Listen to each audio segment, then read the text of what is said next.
Happy Saturday, everyone, and welcome to the Empower Her 2021 Summit. I'm your host for today, Lauren Tula Poindexter, and I am the 2018 Miss Louisiana United States, a digital content creator, and also a mental health advocate. I'm joined today with our wonderful founder of That's a Plug, Rel. Rel put together this amazing event. The purpose is to bring attention to human sex trafficking and also organ harvesting. Rel, let the people know a little bit about yourself. Yeah, so as Tula said, thank you very much, Tula, by the way. My name is Jarrell Brown. Everybody calls me Rel. I'm the founder and CEO of That's a Plug Media. That's a Plug is a motivational platform where we provide motivational content. We do interviews of up-and-coming artists and entrepreneurs, and we also do events such as the ones that you're at now. So we appreciate everybody for coming out, and we hope that you can take away from this event more awareness around human and sex trafficking and also organ harvesting. It's big. So how could I say it? It's a big issue in our community, but we don't know about it. So it's not something that we're well versed on, and it's something that we need to tap into. Thank y'all for showing up. Absolutely. Now, listen, you guys, I need you to send this link to about 10 people, okay? Send this link to your girlfriends, to your cousins, to your aunties. Although this is an Empower Her event, this event is also for our kings as well. We have a jam-packed lineup for you guys. We're about to have a live self-defense demonstration. We're going to have guest speaker Rizza Islam. We have a human sex traffic survivor that will be speaking to us, and a performance by the trap violinist. And on top of that, we have an empowerment panel coming up with some of your favorites, like Candace from the Housewives of Potomac. We have Leah A. Henry from the radio station in the DMV area. We also have Laura Fu, who is a financial planner. I mean, you guys, listen. All I have to say is get your pen and paper ready, because we literally have a jam-packed session. But right now, we're about to have a self-defense instruction come up here. Tyler Brown is going to show us how we can block off any attackers and make sure we are set to go when it comes to defending ourselves. Now, I want to give you guys a little bit about Tyler Brown. Tyler Brown is one of Washington, D.C.'s premier health and human performance professionals. During the 2020 pandemic, Tyler started Refuel DC and partnered with the UPO and the DC Black Dems to deliver free food and meals to community members in need. A NASM certified personal trainer, Brown delivers personal training, vegan nutrition coaching, and positive human development. After battling a torn MCL and experiencing the untimely death of his father to heart failure, Tyler, founder of Get Strong Fitness in 2015, he delivers affordable science-based health and wellness programming. As a social impact entrepreneur, Brown founded Higher Up DC to provide workforce training and job development services in underserved communities. A former reporter and host of What's Good DC on WHUT Channel 32, Tyler transitioned from reporting into health and wellness after battling a torn ACL and experience. Oh, I'm sorry, I just repeated that part again. You guys, I want to welcome Tyler to the stage. Listen, I need y'all to stand up, get ready to learn some of these self-defense teams. Thank you, Tyler, so much for joining us, and welcome to the stage. What's up, world? Hey, check it out, man. I'm here at the world famous Hard Training Club in Northwest DC. All right, this is the man that runs the show up here, my boy Coach T, and this is a part of the Refuel DC team right here, my girl Sharice Crawford. I got my brother right here, Ace Cash. He's part of the Get Strong team, and we're gonna demo some great self-defense for you guys, okay? So we're gonna get this thing started, all right? First things first, we're just gonna talk just a bit about like what self-defense even means, right? And some of the things you need to think about while you're preparing for a combat or contact situation, okay? So one of the things that we want to make sure you understand is that we're not encouraging you to go out and fight people or go out and be violent, all right? Self-defense is when you need to protect yourself, and especially when you're concerned that you may lose your life in a scenario. That's when it's time to crank it up and actually get your self-defense on, okay? So what we're gonna start out talking about are your stances that you can get into to protect yourself. The first thing we do is fight with our stance, okay? So we're gonna slide back a little bit. so that you guys can see us, and then we'll talk it through for you guys, okay? So slide back just a little bit for me, Sharice, until they can see your feet. Come on all the way back here where I am. Good stuff, good stuff. All right, so what we're gonna do here, y'all, for your fighting stances, instead of being squared up like this, straight forward, okay, we're gonna have you turn your left shoulder towards your opponent. And with the left shoulder towards the opponent, all right, you're gonna be lined up in a position where it's hard to push you over. So we're gonna have our folks here show that to you. Sharice, turn your left shoulder to Asa. Good, good. Point your left toe at Asa. Nice. So this is a fighting stance, you guys, where you have your left shoulder pointed at the opponent, your feet are spread out a little wider than your shoulders, okay? And you're in position so that you can't get pushed directly over. Ace, push Sharice towards her back leg. All right? So just let him push, and Sharice, you just resist that push. Now what you guys can see is she's solid in her stance, okay? What that means is it's not easy for her to get pushed over. All right? Now, Sharice, can you square up and put your shoulders and hips just square to Asa, like if you're just standing up straight? So just rotate, yeah. Now Ace, go ahead and push Sharice again. Now you guys see what happened when that happened, right? So he pushed her and she fell off her balance because there is no wide base for her to stand on. So when you're facing up to an opponent, the first thing you want to do, and ladies and gentlemen, whenever you get in a contact situation or you think it's going to happen, instead of standing here and having that argument or conversation, you need to just shift your body, right foot behind your left shoulder to that person. You can still have your conversation here, but it changes the dynamic a lot because now if they go to push you or push on you or choke you, you have some support to be able to lean back, move your head and body, and get away from that attack, okay? So first off, your fighting stance is super important. Your fight stance, again, we're gonna demo it for you again, okay? From standing straight, I want you to step forward your left foot and step back with your right foot. Rotate your body to your left side. It's pointing at your wall, camera, or opponent, okay? And then we're gonna bring our hands up like we're just raising our hands, okay? Hands up like you just won, and then you drop your elbows down, okay? Bring the palms or fists by your jaw, and this is your general fighting stance, okay? You're gonna look over that left shoulder, and in general, you got your fight stance going on right here, okay? So let's go ahead and take a second, if you're out there, to get your fight stance together, okay? You guys drop some comments. Let me know that you're listening, okay, and that you're seeing this, and we're gonna do some fight stance work really quick. So what we're gonna do is get in our fight stance, okay? And then we're going to work on moving in that fight stance. So with the left foot pointing forward, right foot pointing backward for 1 minute, we're going to do a set of fight stance bodyweight squats, all right? So let's line up in our fight stance, guys, and let's make these people be able to see us, okay? So rotate around. Good. There you go. There you go. Left side pointing at the camera. Good. Left side pointing at the camera. Yeah, there you go. Boom, boom. Okay. So we got our fight stance going. You guys can see that left foot is forward.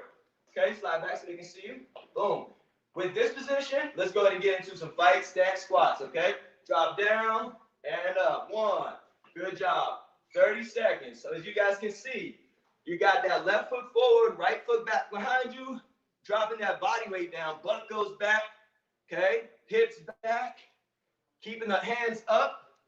Good. Now this movement is fundamental to getting your head out the way and doing movements like slipping and rolling that you need to do when you're in a fight, okay? But this is your basic, not only power position to drive power through an opponent, this is also a standard position for your stability, okay? Rest, guys. Good job, everybody. All right, so that's your fight stance, right? Left foot forward, left shoulder forward, left shoulder's up, my hands here, okay? And I'm kind of looking over my left shoulder to see what my opponent's gonna do, always with some protection, all right? So that's important. The next piece and last piece of your fight stance. The arms stay up high. My hands move, my elbows move to protect the vital places, the ribs, okay, which cover a lot and hurt a lot when they break. And also you're moving your hand up to protect your temple and your jaw. All right, both of those things are very important. So your fight stance, again, left foot forward, left hip point at the opponent. Boom. Left shoulder. There we go. Feeling the burn. Good, good.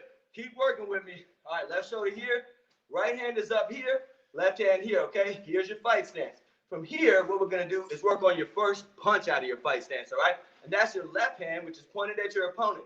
The reason why the left hand is my first punch out of my fight stance is because I wanna follow up with a harder shot. If I'm right-handed, that harder shot is gonna be my right punch, okay? So I'm here, pow, and then I can follow like that, right? So 1 distracts, backs people up, gets them out of your way, and then you can throw a 2 across, all right? So we're gonna work on the 1 first, okay? So everybody, if you're watching, let's get in your fight stance, okay? Left shoulder pointed at the camera, left hip pointed at the camera, left toe forward, all right? Got our fight stances going. Now we're gonna shoot our 1, which is our left punch, okay? That left hand shoots out, it comes back home. Shoots out and comes back home. 30 seconds.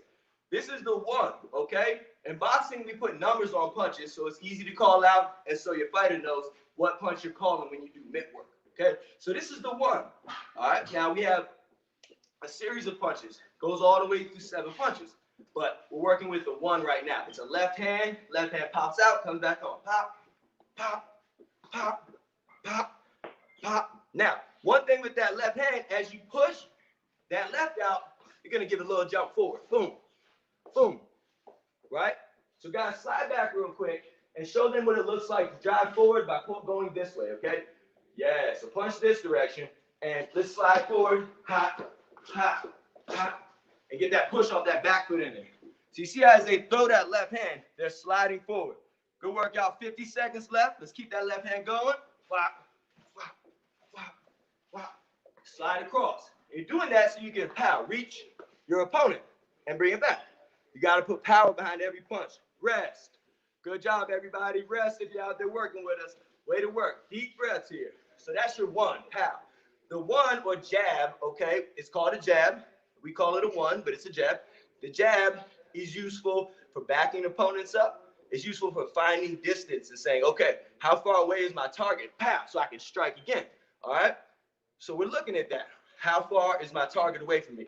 My jab's gonna help me do that. It's also if you get too close, pow, my jab's gonna back you up. If we get too close again, pow, my jab's gonna back you up. So the idea is you wanna throw that 1, that jab. That's your first interest. Second thing is a right cross. A cross because it comes across your body towards your opponent, all right? So that 2 is a right cross. So next we're gonna work on the cross, right? The 2. Now, just like we had foot movement with the 1, when we shoot it, we shift forward. This 2 has foot movement too. What we're gonna do, y'all, see right side, I just want y'all to see it, is drop the hip into the punch on that 2. So I'm gonna go here, okay? So my left hand comes out as a 1, okay? I jump forward a bit, then I rotating over, okay? Right hip comes into it, and I throw my body weight into that second punch, that 2, that cross, all right? The idea is that we got to get body weight in punches and sit down on punches so that you can actually hurt somebody or deliver some power. We don't just throw arm punches. This ain't it right there. That low riding, that ain't it right there. You got to get your body into these punches and turn your hips every time you strike, okay? Turn your hips every time you strike. That's right, Tula. Got to lead with the weak hand, pow, follow up with the heavy hitter, and I'll show you why in a second, all right? This all makes sense when you tie it together. So guys, let's show them the 2, okay? Let's line it up real quick, and we're gonna show them the 2. So in our fight stance, right? Looking across that left shoulder, y'all are looking at my right side, so you can see the 2 come across. Boom, boom. All right, guys, let's show them the 2. We're gonna rotate through that back hip and drop your right hand, okay? Good work, good job. So that backhand rotates through, that backhand rotates through. Good, good. Nice. Nice job, Sharice. Good job, Ace. So Ace is giving you guys some head movement, some foot movement, and we're going to keep throwing that right hand, all right? 30 more seconds, y'all. 30 seconds of that right hand. So if you're out there working with me, we should see you. Ha, ha, ha. All right? That back foot is going to turn like you're trying to squish a bug on the ground. All right? I'm stepping back so you guys can see that back foot. Hopefully you can see it. The back foot goes, pow. It rotates in like I'm throwing a ball across the room. Trying to launch that ball. Good job, guys. Keep going. 10 seconds. Throw that right. This is the 2, y'all. We're putting it all together in a second. Stick with me. Big, deep breath and time. Nice work, everybody. Nice work, nice work, nice work. All right. So we got the 2, okay? We got the 2. Now, I don't want to get too complicated with you guys, so we're only going to do 3 punches and a leg strike, and then we're rolling out of this, okay? So check this out, y'all. The third punch is a 3. It's called a hook, all right? Everybody, you need to come up to Hard Training Club, get with us, get with us and get that fitness on, man, because you can learn these self-defense tactics here. We got a lot of good equipment for you guys. But let's get back to it. So the last punch you're going to throw after that 2 is the 3, which is your left hook or your lead hook, okay? So the lead hook comes out from your stance, left shoulder pointing forward. We rotate through the hip and give a punch that has the elbow high, elbow behind the wrist, okay? And we rotate through. You throw it with your hips and your shoulders at the same time. So it looks a bit like rotating the body across. You turn your left hip and you rotate your toe into the ground like you're trying to dig a hole in the ground with your toe. Dig it, come back, dig it, and come back. You curve the punch over and across through your fight stance. So my left hand's here. Boom, boom, boom, boom, boom. So you want to get as much rotation as you can on that, okay? We're going to put it all together and then work on a little core work and get out of here. So hang with me. All right, y'all, let's show them what the 3 looks like. Go ahead and point the left foot at the camera, left side at the camera, right? We're going to be on that back foot. After we do that, we're coming back with the pat, So let's get the foot movement going, right? When I throw that two, my right hip is down, my toe is dug into the ground so I can curl around and throw that 3. So let's work on that foot movement right quick and that 3, guys. So you're going to be here, drop it down, pat, drop it down, pat, okay? So the 3 doesn't go without that right foot rotating so I can get leverage across my left side. So let's show them that real quick, y'all. Right foot rotates down and in, bow, pat, and then you throw the punch out, okay? Right foot down and pat. Boom, boom, like that. Nice curve punch, Reese. Good, curve. There it is, good, good, good. So you're throwing a hook now, right?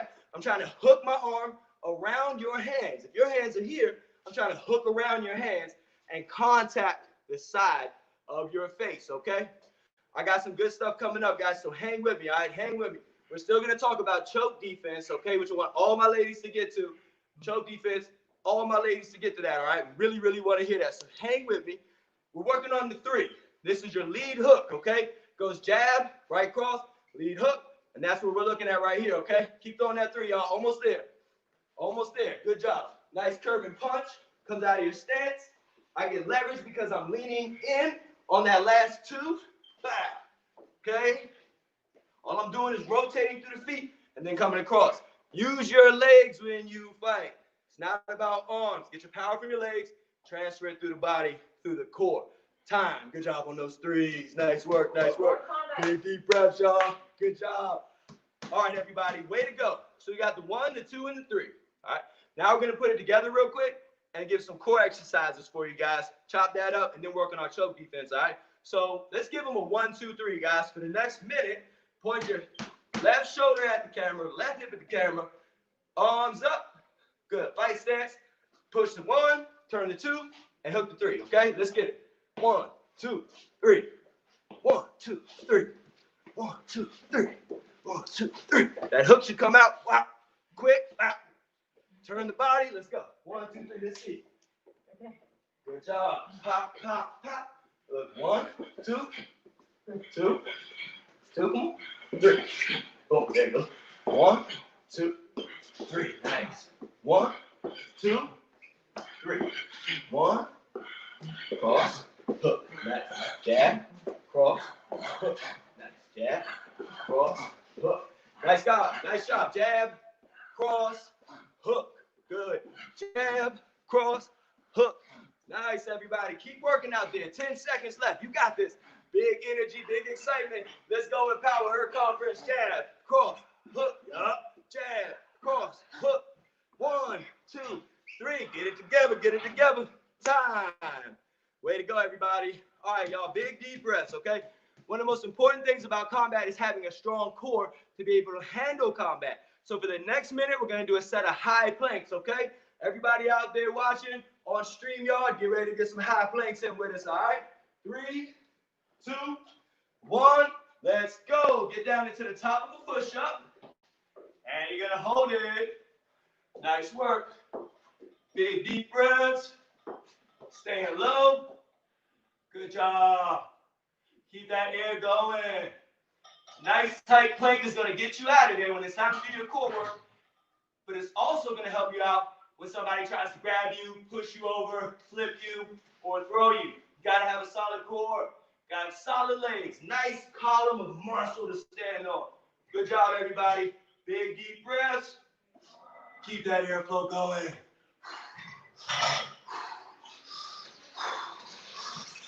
Nice job. And time. Good work, everybody. Way to go, way to go, way to go. So that's your 1, 2, 3, and plank.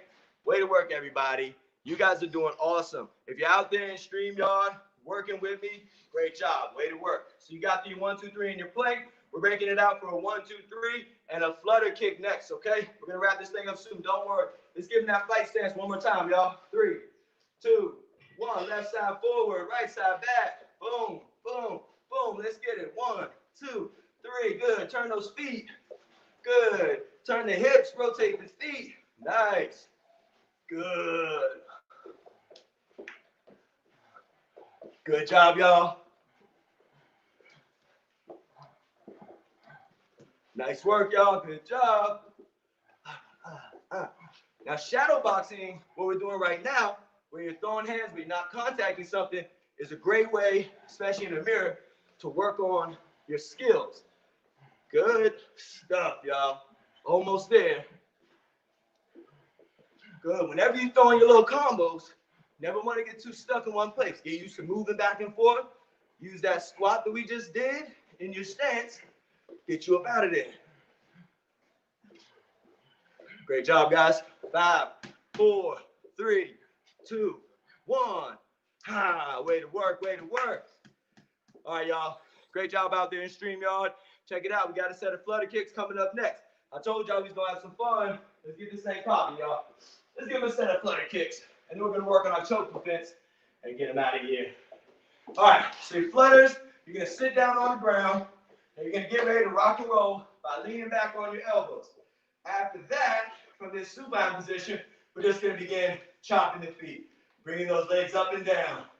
Woo! Way to work. Flutter kicks on a Saturday. Yeah.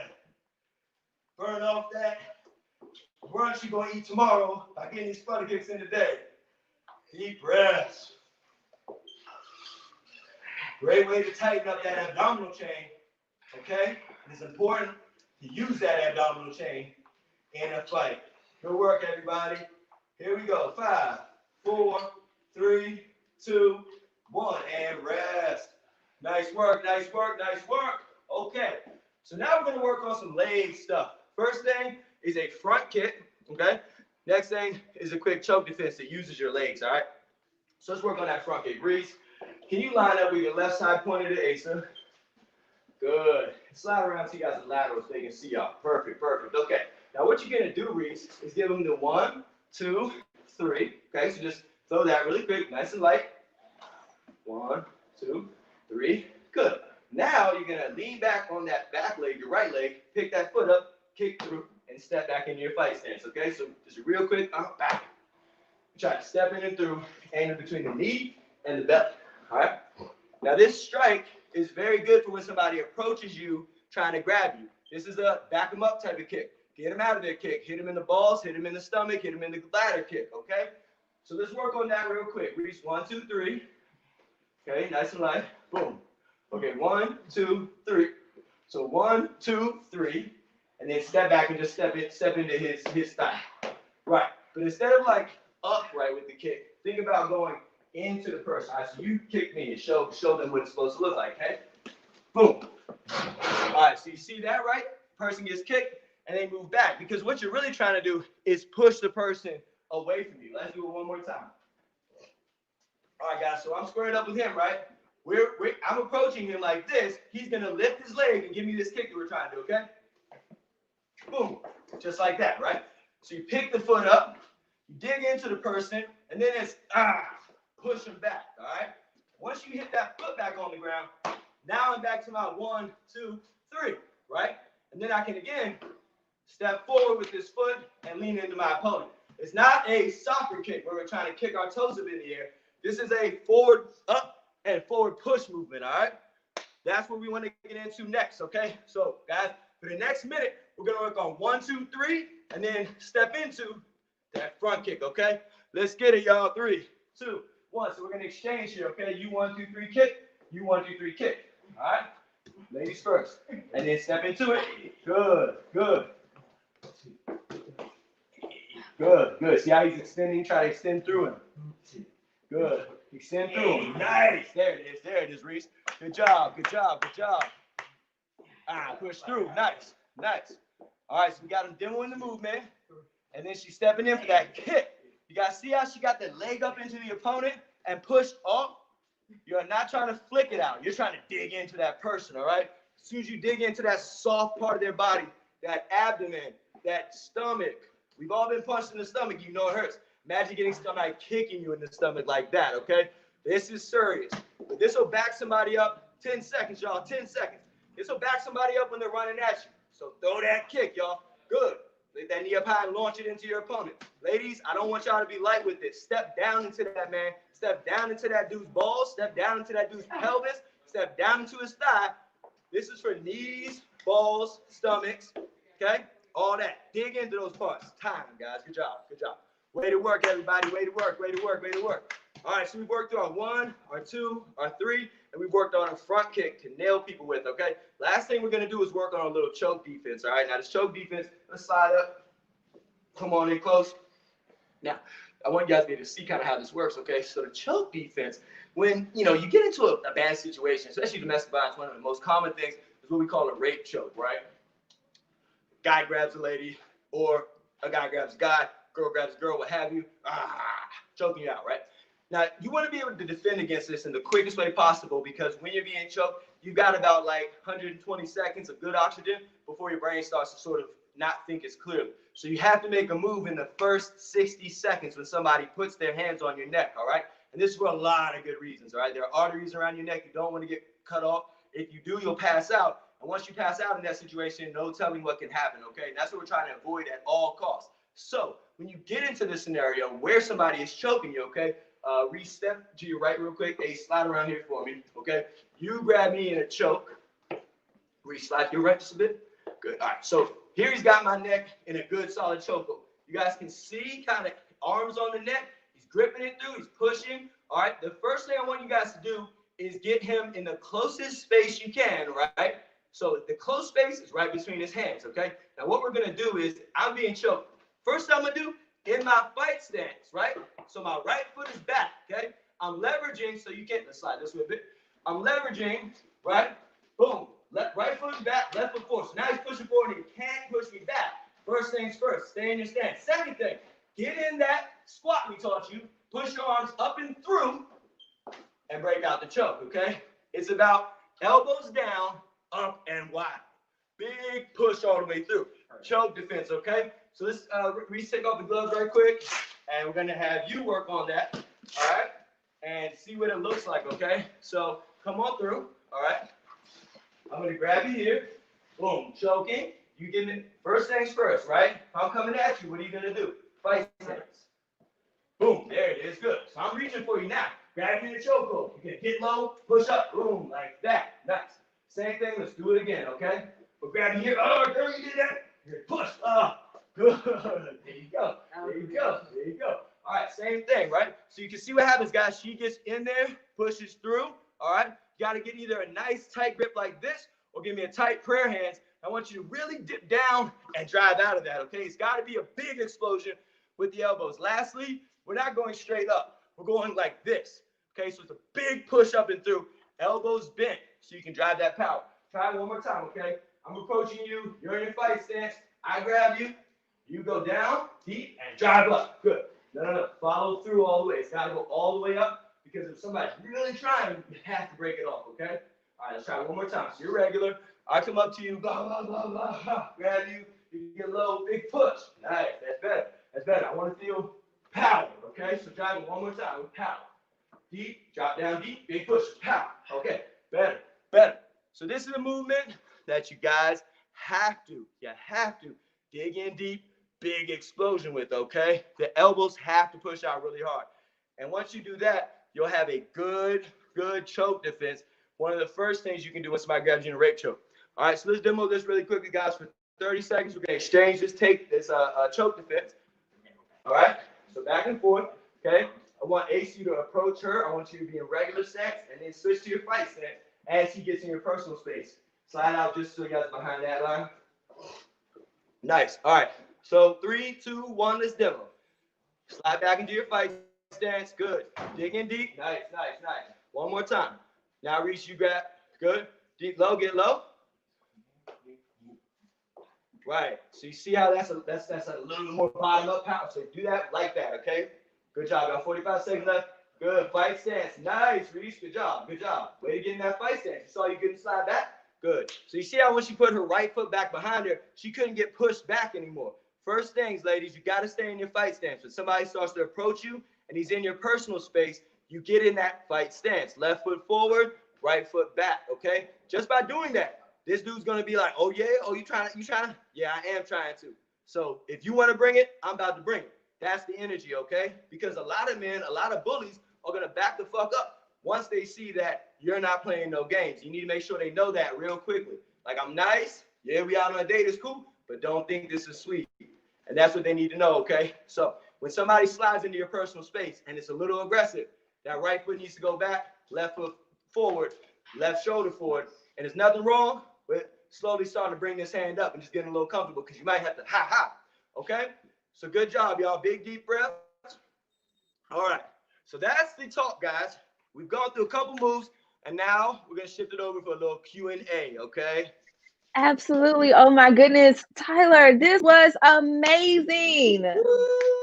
Oh my goodness. So I have like my cousin, she's texting me, telling me like, woo, I'm breaking a sweat right now. And I thought I would have more space, but I'm over here like, okay, left foot, right foot. Okay. Oh, this was good. This was really good information. Now, okay, if you guys have any questions, please drop your questions in the comments right now. I have one question I have to ask. What do you do if someone comes up behind you and tries to grab you from behind? How do you escape from that? Great question. That's a great question. I was hoping I'd have time to talk about this, all right? So if somebody comes and grabs you from behind, like say Aisha behind me conveniently, go ahead and grab you real quick. All right, so guy grabs you from behind. One hand's on your neck. This is where we work on something called fighting the hands, okay? First things first, wrists. You got to find their wrists, okay? Once you find their wrists, start operating on one hand. Get it off you. He's still going to be squeezing you. Next, you got to, so we're hand fighting here, right? Hand fighting, you're trying to push against their arms because it's a hard grip position to hold somebody like this, okay? So you're hand fighting first, making sure they're not choking you, okay? If they do choke you, the first thing you need to do is get that jaw down. Jaw down, all right? You're not exposing the trachea no more, squeeze. I'm trying to get my jaw down. Once my jaw is down, we're hand fighting it there. Keeping my jaw low, I'm pushing until I can get up out of it. So you can see it, I'm digging my skin down across the skin, trying to get down and through. We're up on Colorama Road, 1726, Colorama Road. You guys can come up and get all this in. So that's the thing, right? When it's around here, you're trying to get low and then turn your head to the side. Get it down, right? All that pressure isn't going back across your jawline.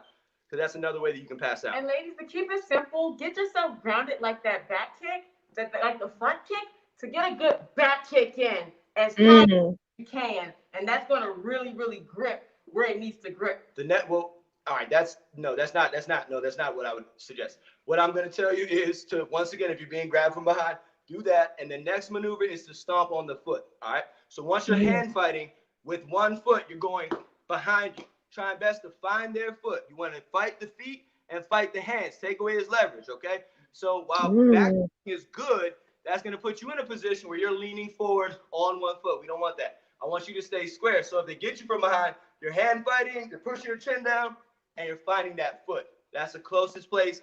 If you got heels on, you can probably do a little damage, and then they can't stand up as much, okay? Okay, now. First 60 seconds. Yeah. And I see another question from Caitlin.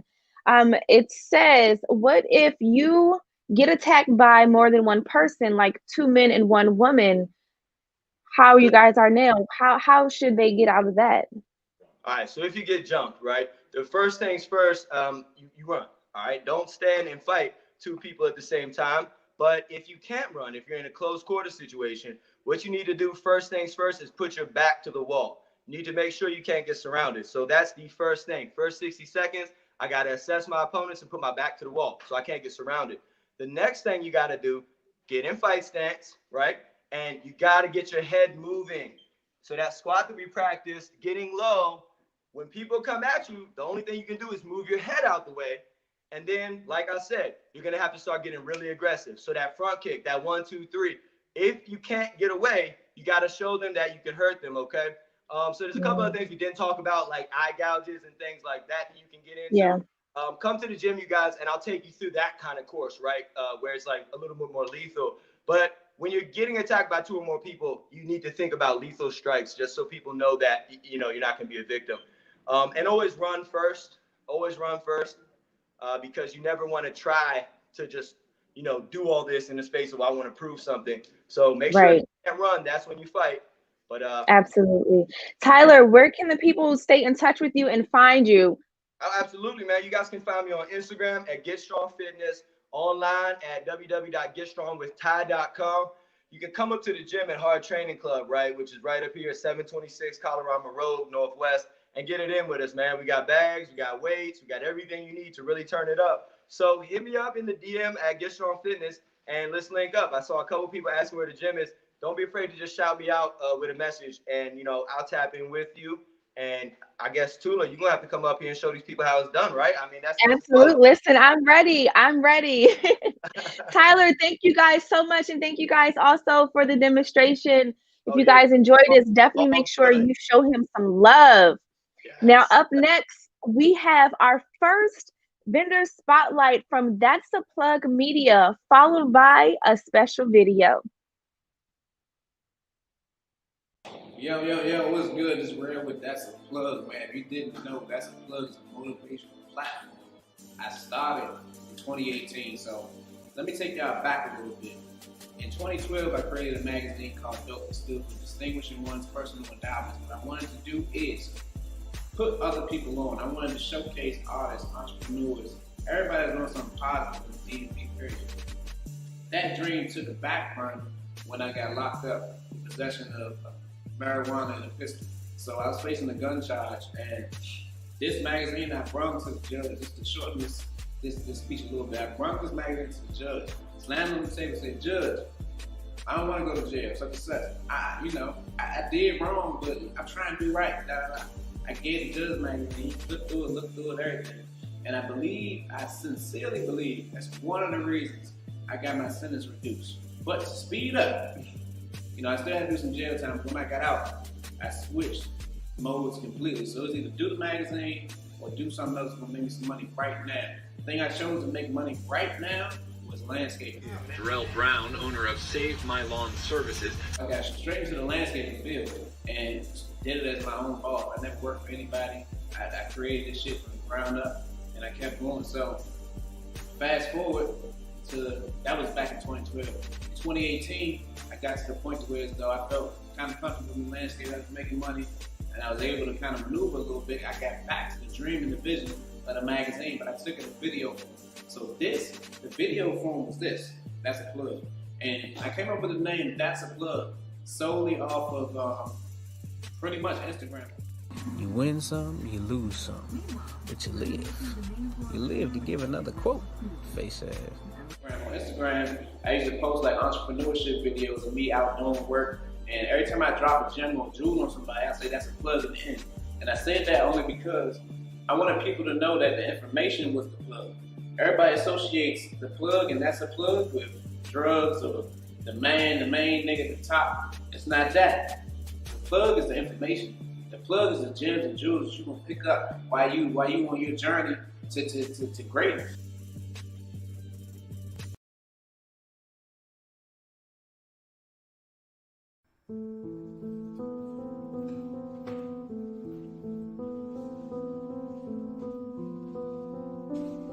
What if every dream you had never happened?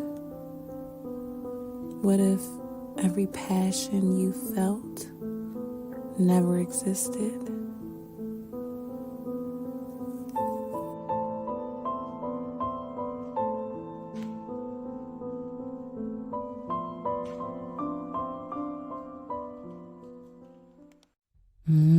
There is bitter land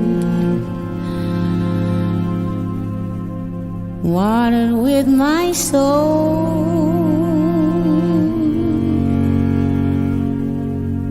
The fruit it bears leaves me so cold. This bitter land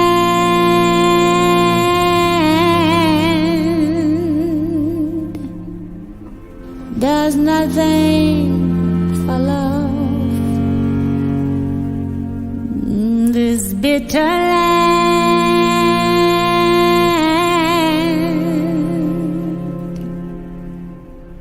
rains pain.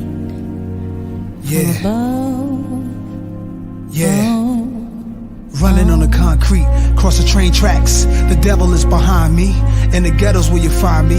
It's where I stays at. Cop shot us up. He get a medal, then retire. But it never will define me. Write a letter to the president, whoever in control of the society. Tell him stop riding me. Stop driving us into a suicidal ideology. Trying to feed my seeds. Getting high in weed, study my degrees. Stay fly, getting paper. With some dead white people faces in a circle of spaces around the green. I'm on lean, taking perks. It's a bit of earth. It's a nigga cursed. Am I blessed? See what I mean? It's a test. Life is a test. Life is like a hood. Hard. Trying not to fall between the cracks. And the cracks are so dark. And the dark seems more appealing than the light in the land where you gotta fight, catch a body in the night. We need a plan to survive. To survive the land, survive the storm when it comes through. Either you're busy living or busy dying. Look what it's come to. Look what it's come to. So what you gonna do?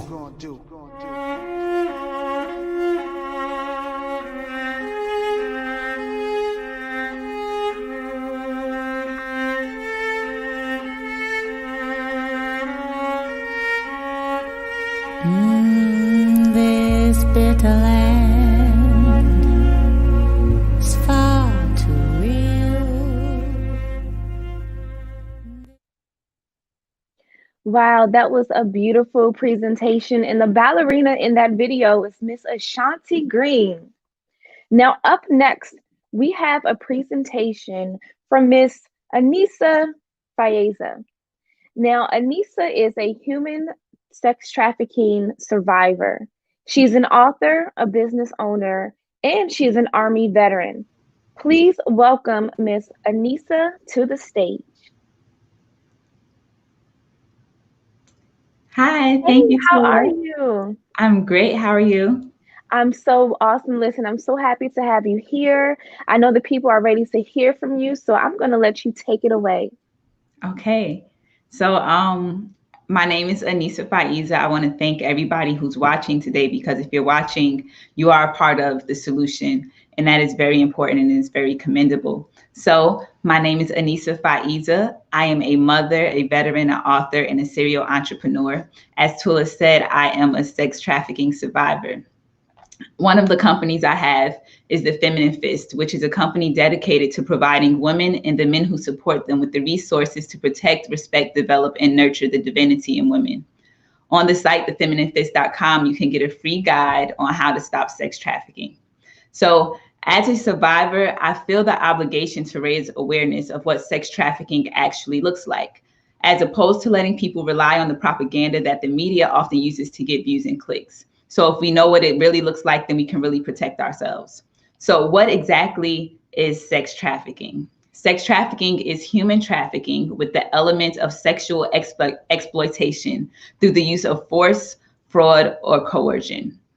One thing I really want you to get out of your head is that a random stranger is going to come and kidnap you. Does that happen? It does happen. But the truth of the matter is it is so rare compared to the most common instances of sex trafficking that on a statistical standpoint, it is non-existent. When you think of a sex trafficker, I need you to think of them as a predatory animal. There are two categories of predatory animals. They can either be a pursuit predator, which is a predator who gets their prey through their strength and speed, or they can be an ambush predator, which is a predator who sits and waits and then launches an attack. Traffickers are ambush predators. Ambush predators who watch for their prey who got separated from the group. There are also predators who prey on the wounded, predators that prey on people in vulnerable circumstances. So with that in the back of your mind, I want you to replace the thought of a mysterious stranger kidnapping you or your loved ones, and I want you to replace it with a familiar, friendly face who takes special interest in whoever is the wounded one. This explains why 28% of trafficking victims are trafficked by their own family members, and 32% of trafficking victims are trafficked by an intimate partner. What is even more alarming is in 2018, over half of the criminal sex trafficking cases involved children. In addition to this, people who are raised in the child welfare system are significantly more likely to be trafficked. In fact, the vast majority of sex trafficked children are runaways who have been met by a person who could, quote unquote, help them by meeting their needs of food, shelter, or clothes. So these facts are significant because it leads me to the most effective way to stop trafficking, and that is to raise intelligent, discerning children who have a support system. Whether a person is a viable target or not has very little to do with the person themselves, but everything to do with the support system around them. So targets are people who do not have a support system. It is a person who is not checked on a consistent basis. It is a person with no one to talk to, a person in a relocation milestone. So when you think of relocation milestones, I want you to think of people who may be leaving for college, or for some reason they are traveling and they are away from their support system. So what this means is, as communities and as families, we have much more power in the situation than we may have initially thought. So let's get into the first solution. So the first solution is prevention. It is the most powerful solution. It is the most effective solution. So, and that is by creating bonds with your children. You want to create bonds that significantly decrease a sex trafficker's interest in your child. So a sex trafficker is not interested in a person that has somebody to call. So how do we do this? How do we raise children who are not afraid to confide in us? How do we raise children who trust that no matter what life brings their way, they have someone to help them navigate through it? We always hear the saying that kids don't come with books. There is no manual and we're going to make mistakes. And that is 100% true. But the truth of the matter is, it's 2021. And while children do not come with books, the information is out there. It is our responsibility to seek the information. We are responsible for the connection that we have with our children and if they feel safe with us or not. So the first thing we need to do is we have to build trust as early as possible. You cannot wait until your child is a teenager to wonder what they're getting into to start building trust with them. We have to start as soon as we can communicate with them, and that starts before they even begin to speak. So you want to follow through with everything you tell your child, because following through with them lets them know that you are reliable. As a parent, our job is to teach respect, and the best way to teach our child respect is by respecting them. You want to be 100% honest with your child. So this can be very hard when we feel like our children is asking us questions that are not age appropriate. But the truth of the matter is, if your child is asking you the question, something has presented itself in some way, shape, or form, so they are exposed to it. That is the time when you need to answer their questions 100% honestly. And you need to listen to them without overreacting. So when they are young, that's usually pretty easy. But when they become teenagers and they are saying crazy stuff and you like, where did I go wrong with them?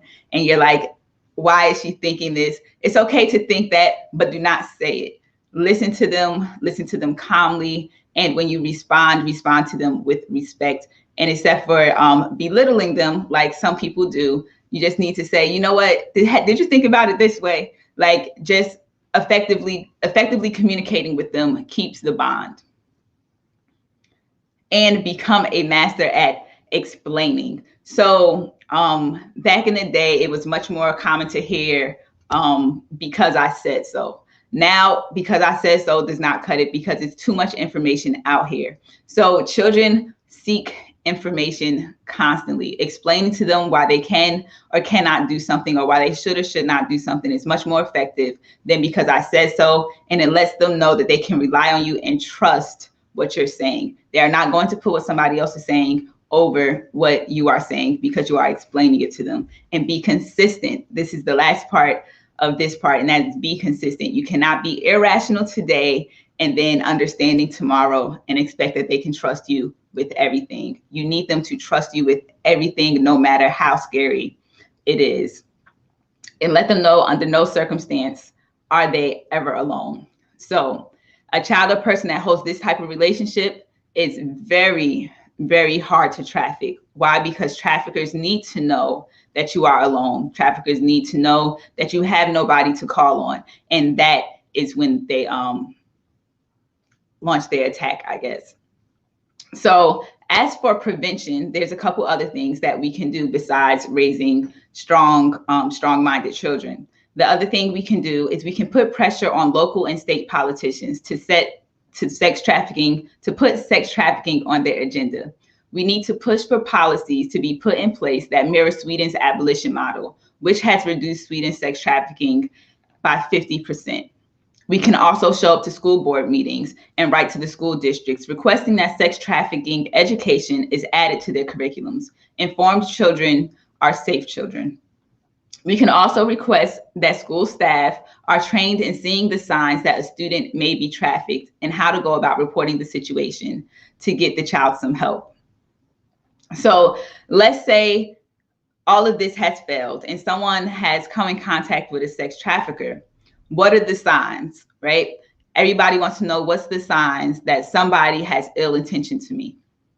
So the first sign is they are very interested in getting to know your family and living situation. And this is an initial thing. This is not something they usually wait to ask you. This person is going to be very interested. And what you need to do if a person is extremely interested in your living circumstance is you need to just say it's good and change the subject. The next thing they're going to ask is if you need anything. They want to know if you are in a financial bind and you need financial help. You never let on that you do need financial help. Even if you do, everything is good. Change the subject. And then they also want you to commit to them very early. They're going to put a lot of pressure on you to say you are going to do things for them. They're going to put a lot of pressure on you to say you care, you love them, you have loyalty to them, right? And if anybody keeps going back to these three things, they are likely looking to exploit you. If it's it's not going to be like they talk about it and leave the subject alone and not come back to it again. A trafficker will constantly come back to these things because those are the things that they need present to effectively traffic you. So, so let's say all of this has failed. What happens if you know somebody that's being trafficked? What do you do? What's the signs that somebody you know is being trafficked? The first sign is a big age difference, right? So usually traffickers are older and their victims are younger. The next sign is the trafficker may be said to be a boyfriend or a girlfriend. They will never come around the family. If they do come around the family, it'll be very brief. They won't really want to be seen by anybody. The person that's being trafficked may dress a little more provocative. When you see them, they may have bruises, and the biggest clue is those bruises may be in different stages of healing. So you may see a new wound and another wound that's almost healed. That is a huge indicator that they are getting beaten on a regular basis and they may be being trafficked. Another huge indicator is they do not make decisions on their own. Every time you ask them to do something and every time you ask them to go somewhere and every time you try to make a plan, they always have to check with their quote unquote boyfriend. So if these signs are present, what do you do? So the first thing you need to understand is this person may not be open to telling you what is really going on. So the first thing you want to do is be a friend. You want to let them know that you miss them. You want to let them know that you love them. Now, you're going to follow that up, and then it's going to become obvious that you know something is wrong. However, a lot of times, not all the times, people still want help. right? So the next step is you're going to create an emergency plan with this person. Your emergency plan will be something like, if something is wrong and you need me to call 911, I need you to use a phrase, because you don't want the person letting onto their trafficker that they're getting help. So it might be, is Aunt Tanya okay? When Aunt Tanya does not exist, right? So if you're asking if Aunt Tanya is okay and she says no, or if you're asking, did you speak to Aunt Tanya? And she said yes, you need to decide what the emergency phrase is and what the emergency response is, so that that person knows you are there, you are present, and if they need you to get help, you can, and you are willing to do that for them. So now this is not always possible, right? Because a lot of trafficking victims have Stockholm syndrome. And if you don't know what Stockholm syndrome is, it is kind of a trick that our brain plays on us. So our brains do strange things to cope with trauma. When a person feels like their life has been spared by someone who has the power to take it, their sentiment of gratitude overrides the hate they have for the person who put them in the initial situation. So they begin to align their values with their abuser's motives, right? And when this happens, they go against family, they may go against police authority, they may go against anybody who threatens the captive-captor relationship. So in this circumstance, you have to be patient. A little bit about myself is, not until I decided to spread awareness about sex trafficking and do research did I realize that I was a textbook target. I did not have a support system. When I was 12, I began living in different households every year. In one of those households, I was abused extensively. When I was 19, I met a man who intentionally and strategically learned those things about me as we quote unquote dated. Eventually, he trafficked me. He physically abused me. He fractured my rib. When I tried to go to the police, they cooperated until I said his name. When I tried to disappear, he came and got me. I am not ashamed to say this because the cost of not saying it is much too high. Every year, 15,000 to 50,000 women and children are forced into sex trafficking. At any given time, there's actively 100,000 to 325,000 people being trafficked in the US. I hope by raising awareness, we can decrease those numbers and remove the stigma of being a victim. Only about 0.04% of survivors are identified. So once again, my name is Anissa Faiza, and I would like to thank you for choosing to be a part of the solution instead of being a part of the problem. You can follow me on Instagram at Anissa_Faiza, and at this time, I will answer any questions.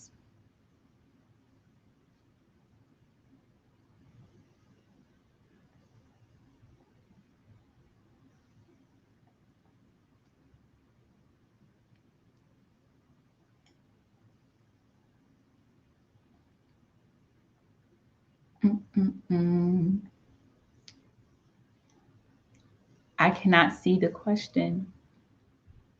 Okay.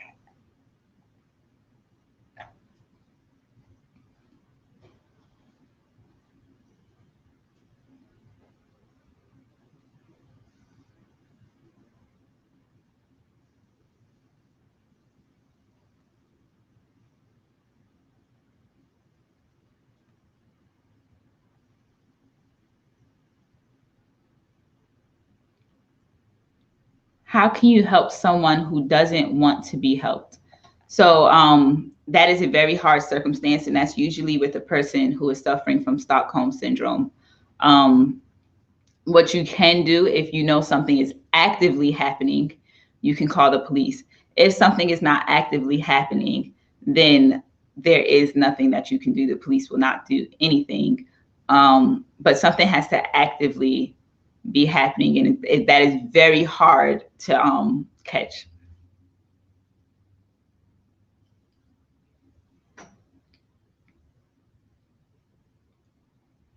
Red flags I saw early on, but I ignored. I think he was very private early on. So when I say private, he did not want to be seen by anybody that I knew. And that was a really big red flag. And I didn't pay it any mind. I just thought it was weird. And I just kept it moving. But that was a huge red flag, being very private, not wanting to be seen by anybody. What is my why? My why is, so that circumstance for me was huge, and it was very, it was life-changing for me. It was a traumatic circumstance for me.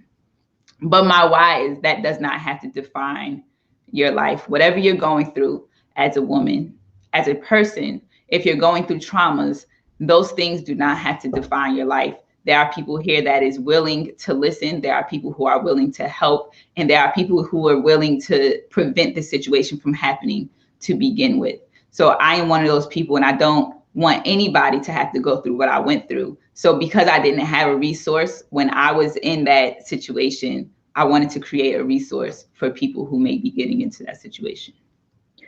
Yeah, Anissa. So another question I have, it's very popular right now for women to be flued out. That's like a token of accomplishments that you see.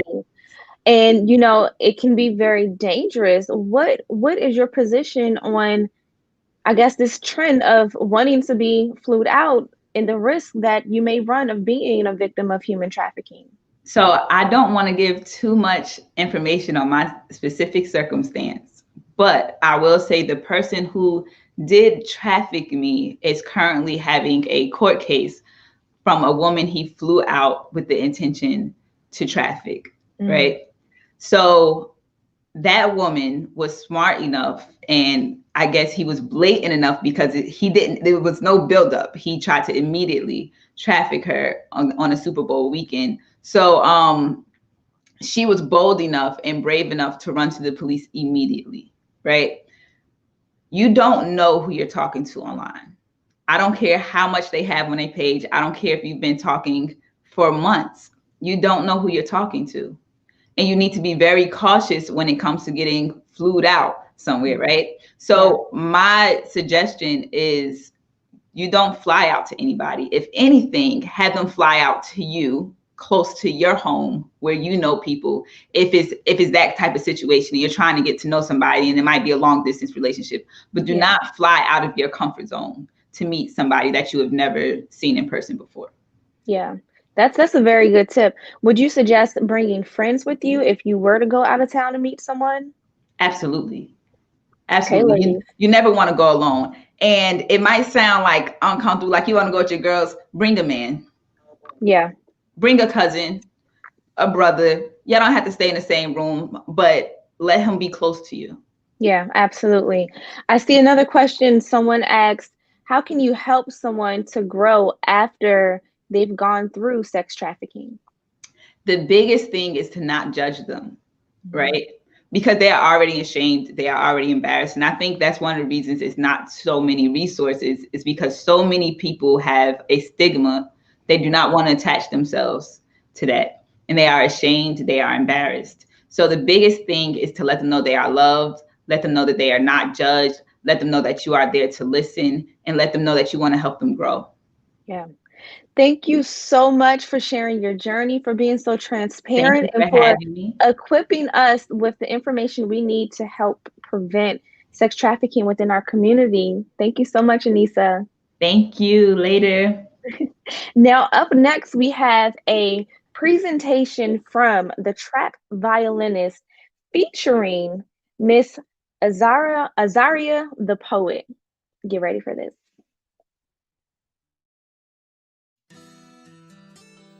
Mothers can only relate to those moments when men can't. Never can I tell my child when they in need I can't. Because God says I can. The only supporter of the black man. Staying strong and staying true. On those days when I'm feeling blue, God makes sure I get through. M is for motivated. O is for outrageous. T is for teacher, H is for heavenly, E is for energetic, R is for respected. You can't take those letters away from me, These are my letters that not even man can take from me. A still magnolia, cooking soul food. This ain't no imitation of life. I don't know how she does it, but she does it so right. The black mom. Don't ask me twice because I said so. Don't you try me today. I said don't ask me twice because I said so. I'd rather be a proud black woman than a piece of meat gyrating in the street saying this ain't free. Label me a proud black woman. No, I won't conform to a society who cares nothing about my culture, but loves to bring us down. This melanin equipped me for times like this. Times when everyone is so glued to their screen they don't see who, what, where, when, and how we got to where we are. Because Instagram done liked your pics so much, you done became an Instagram-American. Hold your Facebook and keep still, because soon as I send this snap, it's gonna get real. Profile me, a black woman. Bio ain't will twerk to work. I said bio saying this can't be America. I said bio ain't will twerk to work. Bio saying this can't be America. Because I'd rather be a black woman. The same woman they mock and give grief. The same woman who they can't label a thief because we damn near created everything. The woman who can snap back and still clap back. Her fierceness folds all figures. Her fineness finger twirling America's so-called greatness like this all you got, America? I said her fierceness folds all figures. Her finest finger twirling America's so-called greatness like this all you got, America?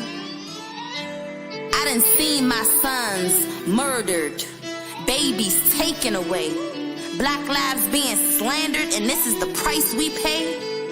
Because I still rather be a black mom, a black leader, a black woman, a black cheerleader for the black man.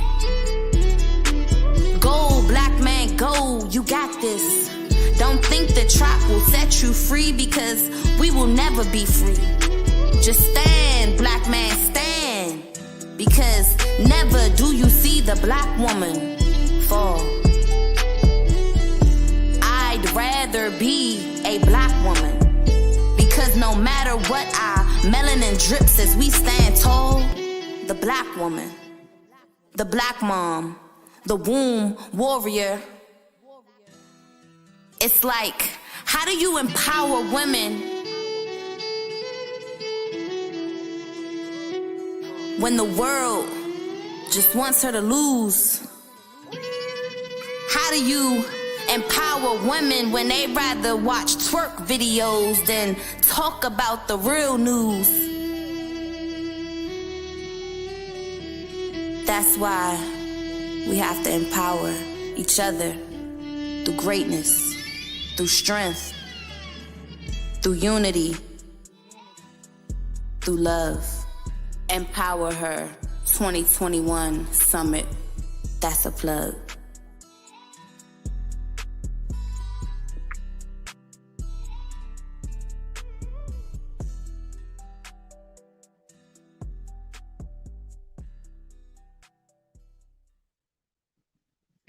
Wow, that was a beautiful performance by Haru Peacock, also known as the trap violinist, and from Azaria. Am I saying her name right? Azaria the poet. Am I pronouncing her name right? Hold on, right? You on mute. Together. Let me get it. You can hear me? We back? All right, cool. So her name is Azara. They did a great job. Yes. Queen, look, that's one thing we have to do. Make sure we pronouncing each other's names correctly. Zyra, the poet. That was beautiful. Nah, it was, and it was even more difficult doing it. Like we planned that whole thing around COVID, you know. So we we pulled it together. You know what I'm saying? Like at the end of the day, we all came together for a common cause. And what I really wanted to capture in that video was, you know, her speaking her spoken word and having people behind her to back her up. So that's what Yeah. you saw. Like we was in the little hallway and everybody was behind her while she was speaking her thing. And then we had videos to cut to different parts of women doing empowering things. It's a women's empowerment event. So that's where Yeah. we at with it. You know what I mean? Yeah, So, no, that was beautiful. I'm glad that the vision came to light because I remember when you were talking about creating this video. So it's nice to see this vision come to life. How do you feel now? We're in this summit. mhm. You've been putting this together for a year. How do you Yeah, feel it's been that this is a long time. happening right now? The people are loving it in the comments. If you guys are enjoying this summit so far, can we get you guys to drop some fire emojis, some plugs, some We need hearts? all that. We need all that. Let We us need know all how that. you guys are. How are you enjoying this summit so far? And what Man, have for you me, learned? so for me, like I'm really enjoying it because of the fact that it's been a whole process of like 8 to 9 months, at least a year at this Yeah, point. Well, about I say about 10 months planning this whole thing from April. Like I wanted to originally do it in April before COVID really hit, and we really knew the effects that it was going to have on the world.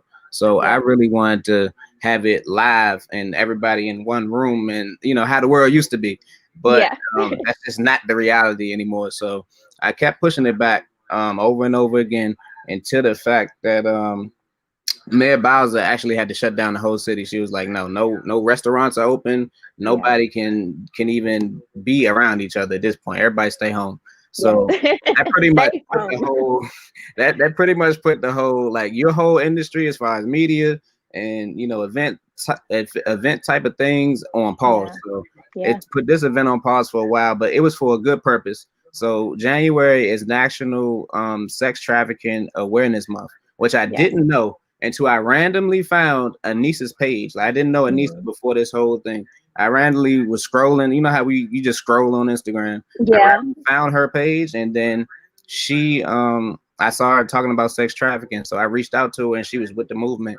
So yeah, man, it all yeah. came together, and it's good to be actually in the event and seeing it all work. So I just want to give a big shout out to Cook and the team on the back end though. Yes. I'm watching this jump, so I keep looking up because I'm watching this jump on YouTube on TV right now, and I see everything popping up. I see comments. I see the lower thirds. For everybody that don't know, that's the words at the bottom. Like this took a lot of build out. This took a lot of build out to get done. So I appreciate Yes. all y'all for doing everything, and we pulling it together for sure.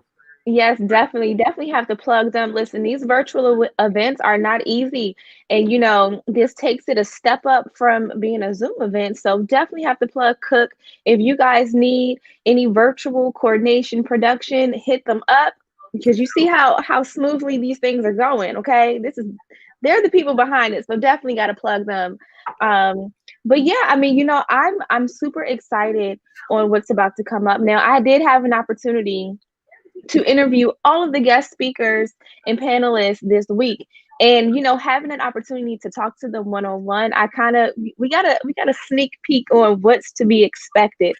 I know up next, Brother Rizza Islam is coming to the stage to speak to us, and this man has so much knowledge, so much knowledge. He told me that this makes his 20th year in reference to just being an activist and educating our community. And so I'm really looking forward to him speaking and educating us. How did you hear about him? How did you find him? I think just once again, just not really scrolling. Well, I probably found him scrolling. Actually, I probably just found him scrolling, and then I just heard the words that he was saying out of his mouth. Like when I listen to his videos, his posts, and everything he talks about as far as everything, because he can go deep into everything as far as government corruption, the things that's going on in the world that we don't know about, and just the upliftment of Black people. Period. It's a thing to me that is very important. So like the brother's a Muslim, right? So I'm not a Muslim, and I don't subscribe to, how can I say this? I don't think that people should or should not listen to people just because they're not the same religion. Like I listen to him because of the fact that what he says is bond, and you can fact check everything he says. So that's why I kind of tapped into him and what he's about in his movement. And I reached out to him. I really just reached out to him. It was a process. I had to go through some hoops and such, as you should, because bruh up there. But man, he a solid dude at the end of the day. He came out to DC. Like I said, we was originally supposed to do this in person. So he was supposed to come out and do the whole thing live, but instead he ended up coming out for Queen Siobhan Marie, the other speaker that's on today. He came out for one of her events, and you know, everything was solid. We flew him out here. He did the in-person event and all that, and he spoke on facts that people in our culture, in our time, especially right now, need to know about. So I wanted to bring him out for this because he can touch on the sex trafficking. He can touch on all that because he's been an advocate for this stuff for over 20 years in the community. And this is before Instagram. So like, he may be Instagram famous and all that, but he really do work in the streets. So that's why I wanted to tap in with him. And that's how that whole thing came about. Yeah, I found it very interesting that Instagram has been shadow banning him, and even promotion for this event. I will be honest, I've noticed by me using certain hashtags to promote this event, I've gotten lower interactions. And it does make you wonder, it does make you question, like, okay, what's really going on? What are people really, you know, trying to hide? And it just makes it that more prevalent that, you know, this is an issue, especially within the Black community. And just our country in general. Human sex trafficking is a real thing. And I really appreciate Anissa coming up and speaking on, you know, those facts, those stigmas that you don't think about, or, you know, we were taught stranger danger, you know, that's been implanted in our head, stranger danger. It's not always stranger danger. And it breaks my heart to know that children are being targeted, you know, and children are being sold. Like, those are our babies. So I definitely appreciate you having this event for this cause. I'm so excited. I know we have some more coming up. That's the part that really got me though, because it was like, when you think about sex trafficking or you think about organ harvesting, you really think of a van pulling up and somebody getting snatched, like one of those situations, which is the case in some situations. But what Anissa just shared and what she's been sharing is basically, it's not always that. It could be family. It could be somebody you know. It could be somebody you dating. So that becomes a whole real thing when you step into the world of 2021, when we on Instagram, we on Facebook, we on all these platforms where you can easily assess people. And, you know, it speaks a lot of volumes. And I just appreciate Anissa for sharing that, because it was a strong moment. Like, a lot of people probably going through that same thing, but they can't verbalize it. Like, they can't just put it out there. And that's a hard thing to do. So for sure. And I want to see some legal changes to come, because the more she's explaining it, you know, it's not a lot of laws out that protect the victims. And I forgot who, I think I was talking to her, or oh gosh, I didn't talk to so many people this week, but I talked to someone and they were saying there needs to be more harsher punishments for the people getting those services. You know, like, you don't need sex trafficking if there's no buyers. There needs to be a crackdown on people who are participating in the consumers of this act, and it needs to be done legally. So, you know, that's a whole nother topic. We can sit here and talk all day about politics and, you know, what's going on, but man, oh my goodness. And then, so, okay, later too, you guys, we have a empowerment panel coming up. I'm excited about this whole thing, but I'm super excited about the empowerment panel as well. We have my good sis Candace from the Real Housewives of Potomac. She's going to be joining us. Leah A. Henry from Leah's Lemonade, and we have Laura Foose, who is a financial planner and a tax preparer. I'm really excited about this panel too, so we can kind of end this event on a very high notes and continue to equip each other. Now, I know up next we have another spotlight video from That's a Plug. Are you guys ready for this? Are you ready for this? Oh, I was just doing interviews. I was interviewing everybody I can find, artists, entrepreneurs, whoever. Interviewing everybody. You can go check out the YouTube, everything is there still. But then we started to shift gears a little bit and got into more so the event area. So I started with doing events when I was 1 year doing That's a Plug. I went real strong when I'm talking about I'm the cameraman, I'm the editor, You know what I'm saying? I'm talking to people. I'm making the merch. Just 1 year. I wasn't thinking about that because I already been in business like 6-7 years with landscaping, and this one wasn't making me no money. That's a plug wasn't making me no money. So they told me, you know, you need to do a celebration of 1 year anniversary. You never had an anniversary for your jump or parties, fiesta, nothing. So I was like, I bet I'm gonna do it. But we did it in my way, in my fashion.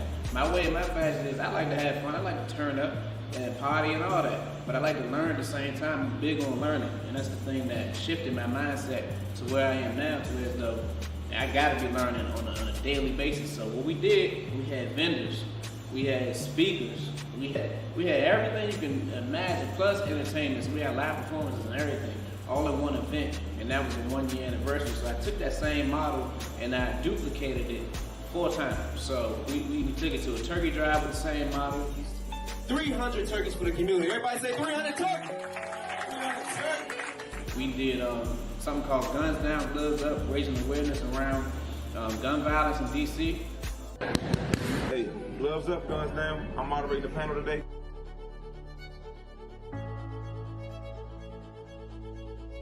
Right now, ABC 7, Good Morning Washington. Make sure you check it out, man. We talking everything anti-gun violence. We try to get these youths to put the guns down, put something in their mind and keep them out of that situation before they even get there. So y'all walk with us. And we also about to do it with this Women's Empowerment event. So with the Women's Empowerment event, we're raising awareness around sex trafficking and organ harvesting. So I don't know if you can see the vision, but my vision is we find a social justice issue and we create an event around it. You know what I'm saying? We call it edutainment. My man Derek Grace calls it all the time. Edutainment. Because our people love to be entertained, but we add to educate in there. Like, we gotta be educated and entertained at the same time to bring it all into fruition.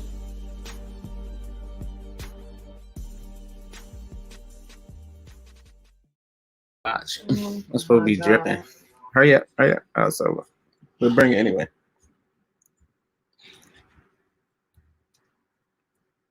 It's supposed to be dripping. Hurry up. Oh, so we'll bring it anyway.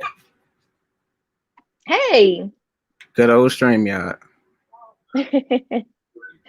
So, Rel, I have to ask you, what's next for That's a Plug? While we get ready for Brother Rizza Islam to join us, I want to ask you, what can we expect from That's a Plug within 2021? And I hear some lag. Make sure you mute your TV. Yeah, I got it on the TV. I'm watching. I'm a fan of our work. This is beautiful. I'm sitting there watching it now. Is it better now? Yes. All right, cool. So 2021 for That's a Plug. We just want to bring more clarity to the brand. So like a lot of things I start, and people don't know already, if y'all wasn't watching the videos, it's just posted. I have a landscaping company, and that's where I started my journey into legal entrepreneurship. Before that, you know, I sold drugs. I was on the streets. I did my thing that way, and that's where I really learned how to hone into just supply and demand and flipping, in a sense, to where as though you make $1, $2, or you make $5, $15, $20, and you know, like I learned those skills there, but translated it into other ways as far as entrepreneurship. So after the landscaping company got to a comfortable place, I wanted to get back to my dream of trying to, you know, promote and put other people on from the city. You know, like from in 2012, I started a magazine called Dope. It stood for Distinguishing One's Personal Endowments. And what I wanted to capture in that magazine was to have everybody, you know, put on for their brand, their company, and get the word out there. Because DC, I don't know, I'm gonna call it shadow ban. I feel like DC was shadow banned from the industry for a while. Like New York, they on.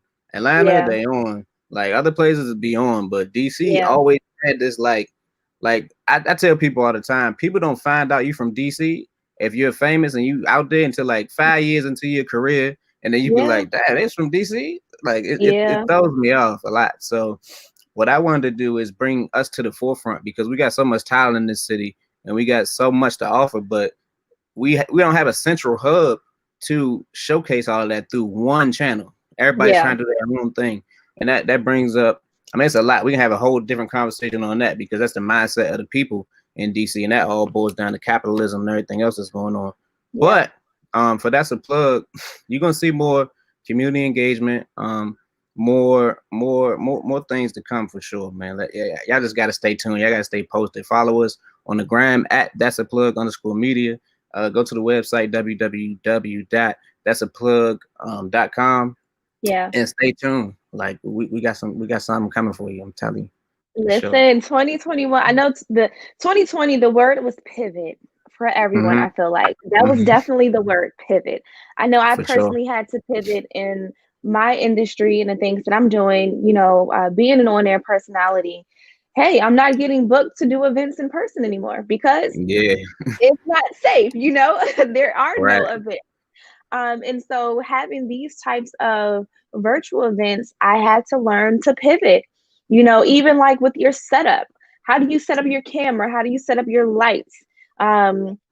How do you, you know, just pitch yourself to get booked? You know, I definitely had to pivot. So I was definitely super excited about that. And I feel like 2021, I'm going to continue to do that. And yeah, I mean, definitely being a woman in general, you know, we're talking about human sex trafficking. Now, let me tell you guys, my mom is so paranoid, okay, when it comes to me traveling by myself and things like that, because, you know, I'm small, I'm a woman, I'm attractive. And so in this industry, so in the entertainment industry, sometimes you just have to get up and go, especially when the world was, open again. You know, sometimes, hey, you get an email that this red carpet is happening or this event is happening for you to cover out of town. And sometimes you literally have to get up and go. And of course, I personally would prefer to have someone to come with me, you know, but not everyone has that flexibility, or I may not have the funds to be able to sponsor someone's trip, you know, to come along with me at that time. And so I've had to get smart, you know, be very vigilant when it comes to traveling, especially being in the entertainment industry, you know, and I find it very interesting, the things that Anissa was saying in reference to people trying to groom you for stuff. You know, I had to catch on really quickly.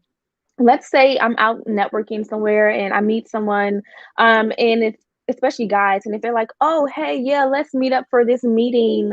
Let's talk about boom, boom, boom.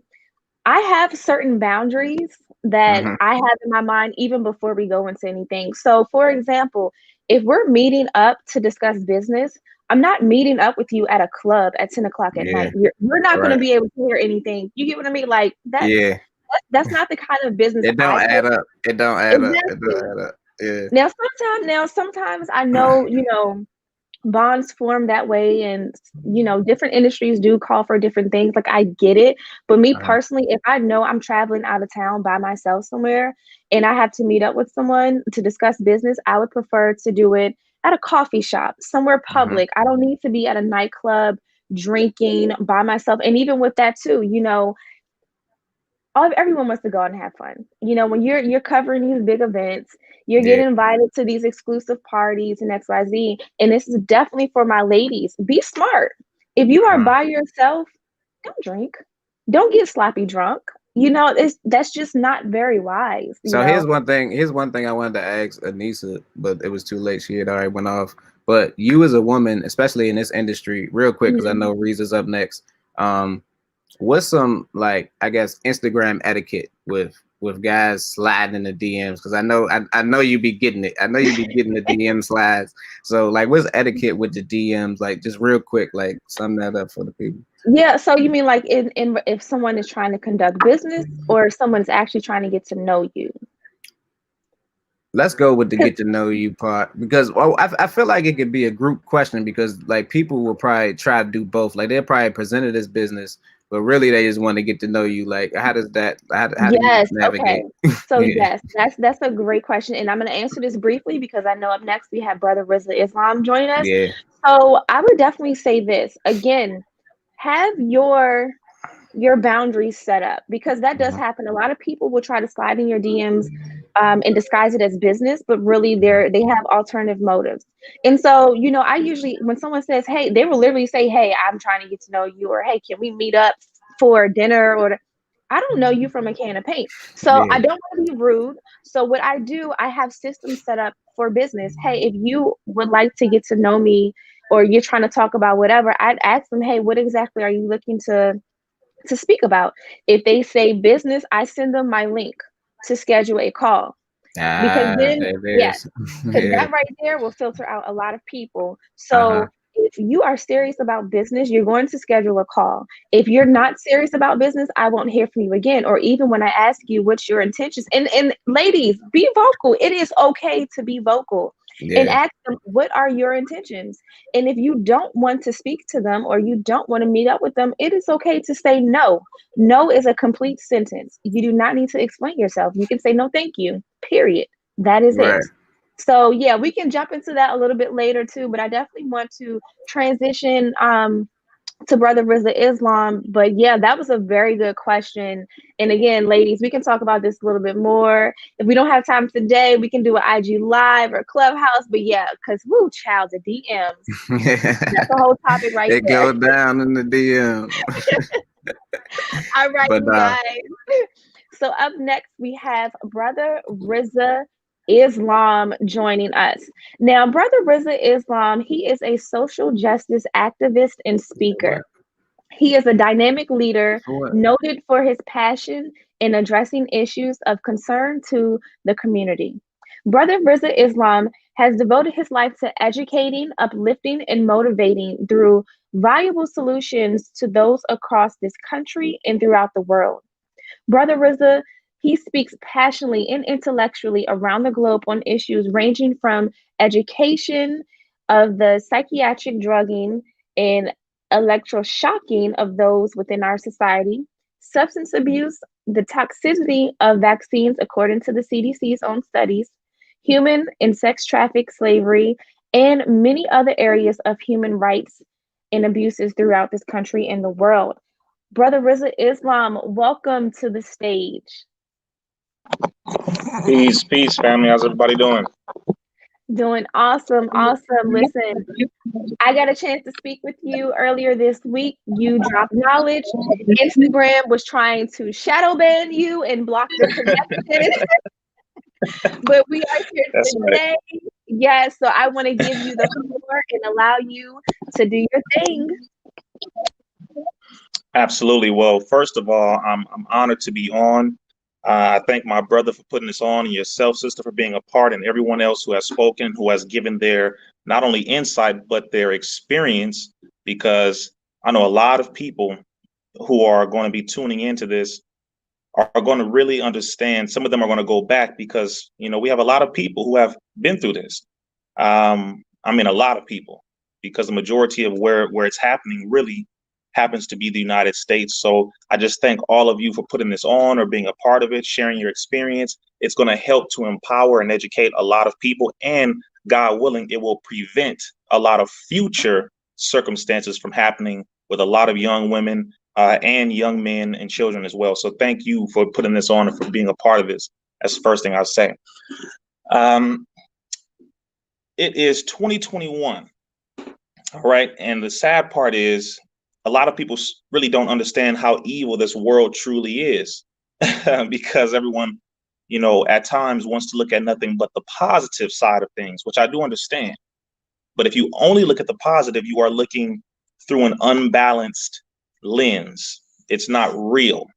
And when we are not preparing our children for what the heck is truly happening on this planet, we are dooming them to a negative outcome or circumstance. And I know you were talking about specifically how women are groomed, and then you went into the DM type of circumstance, which we're going to get into that as well. I'm going to go ahead and just delve into that in a moment. But I want everyone to understand that when we're talking about organ trafficking and sex trafficking, point number one is they go hand in hand. It depends on how old the person is. It depends on what location they are taken from, either kidnapped from or groomed, meaning where they are being interested in, where they are being pursued, where they are being chased, as if the person is promising them a relationship, promising them love, promising them affection, promising. It's always a promise. It's an endearing way of talking to a person, making them feel comfortable, making them feel loved, making them feel important. Grooming is a very, very, very dangerous process. Grooming takes place at home with some of our uncles and aunties. Grooming takes place at school with some teachers and teachers' assistants. Grooming takes place all over the world in areas that you may not even realize. It happens all the time, every day. The problem is that some of our people don't want to pay attention to it because we really don't see the signs because of how everything has become so modernized and regular. So, for example, when you're dealing with this sex trafficking, for example, you're talking about roughly 50,000 children, right, who come through the United States every year. This is every year, in addition to everything else that's already going on. So roughly 50,000 children are being trafficked through the United States. Now, you have some that come from Mexico, you have some that come from the Philippines, you have some that come from other countries. But inside of the United States, in particularly, roughly 50,000 are trafficked through here. You have some that are snatched, a large percentage, as we mentioned before on live when we were discussing, promoting this. You have a large percentage from foster care that come in. You have some that are the young youth or the emancipated youth, those who become an adult before the age of 18, whether if it was by their choice or if it was because they were kicked out and they had no choice but to become an adult at an early age. So they become easy targets. Foster care, those who are runaways, those who are juveniles that they say who become, under the tutelage of the justice system. So they're in and out of juvenile hall, etc. These are easy targets. People know who they are.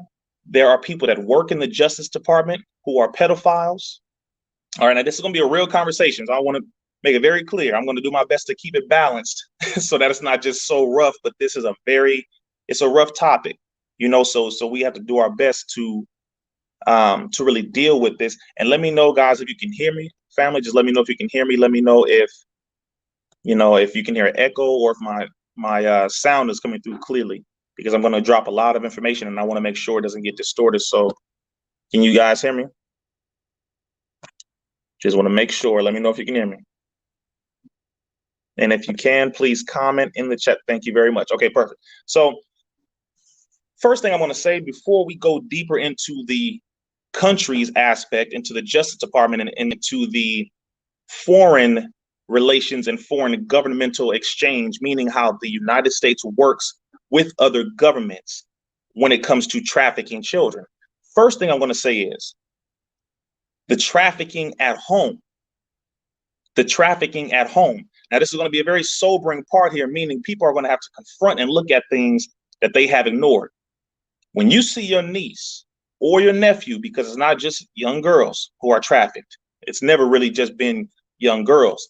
If you see your niece or your nephew being approached by their uncle or auntie, because I know this is something that a lot of our people have been through, you need to stop that ASAP. Call it out.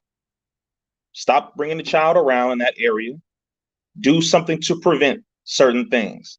Your little cousin, your niece, your nephew, if you see someone's daughter, if you see someone's son in an uncomfortable situation, you must speak up. Period. You have to, only because that is the beginning.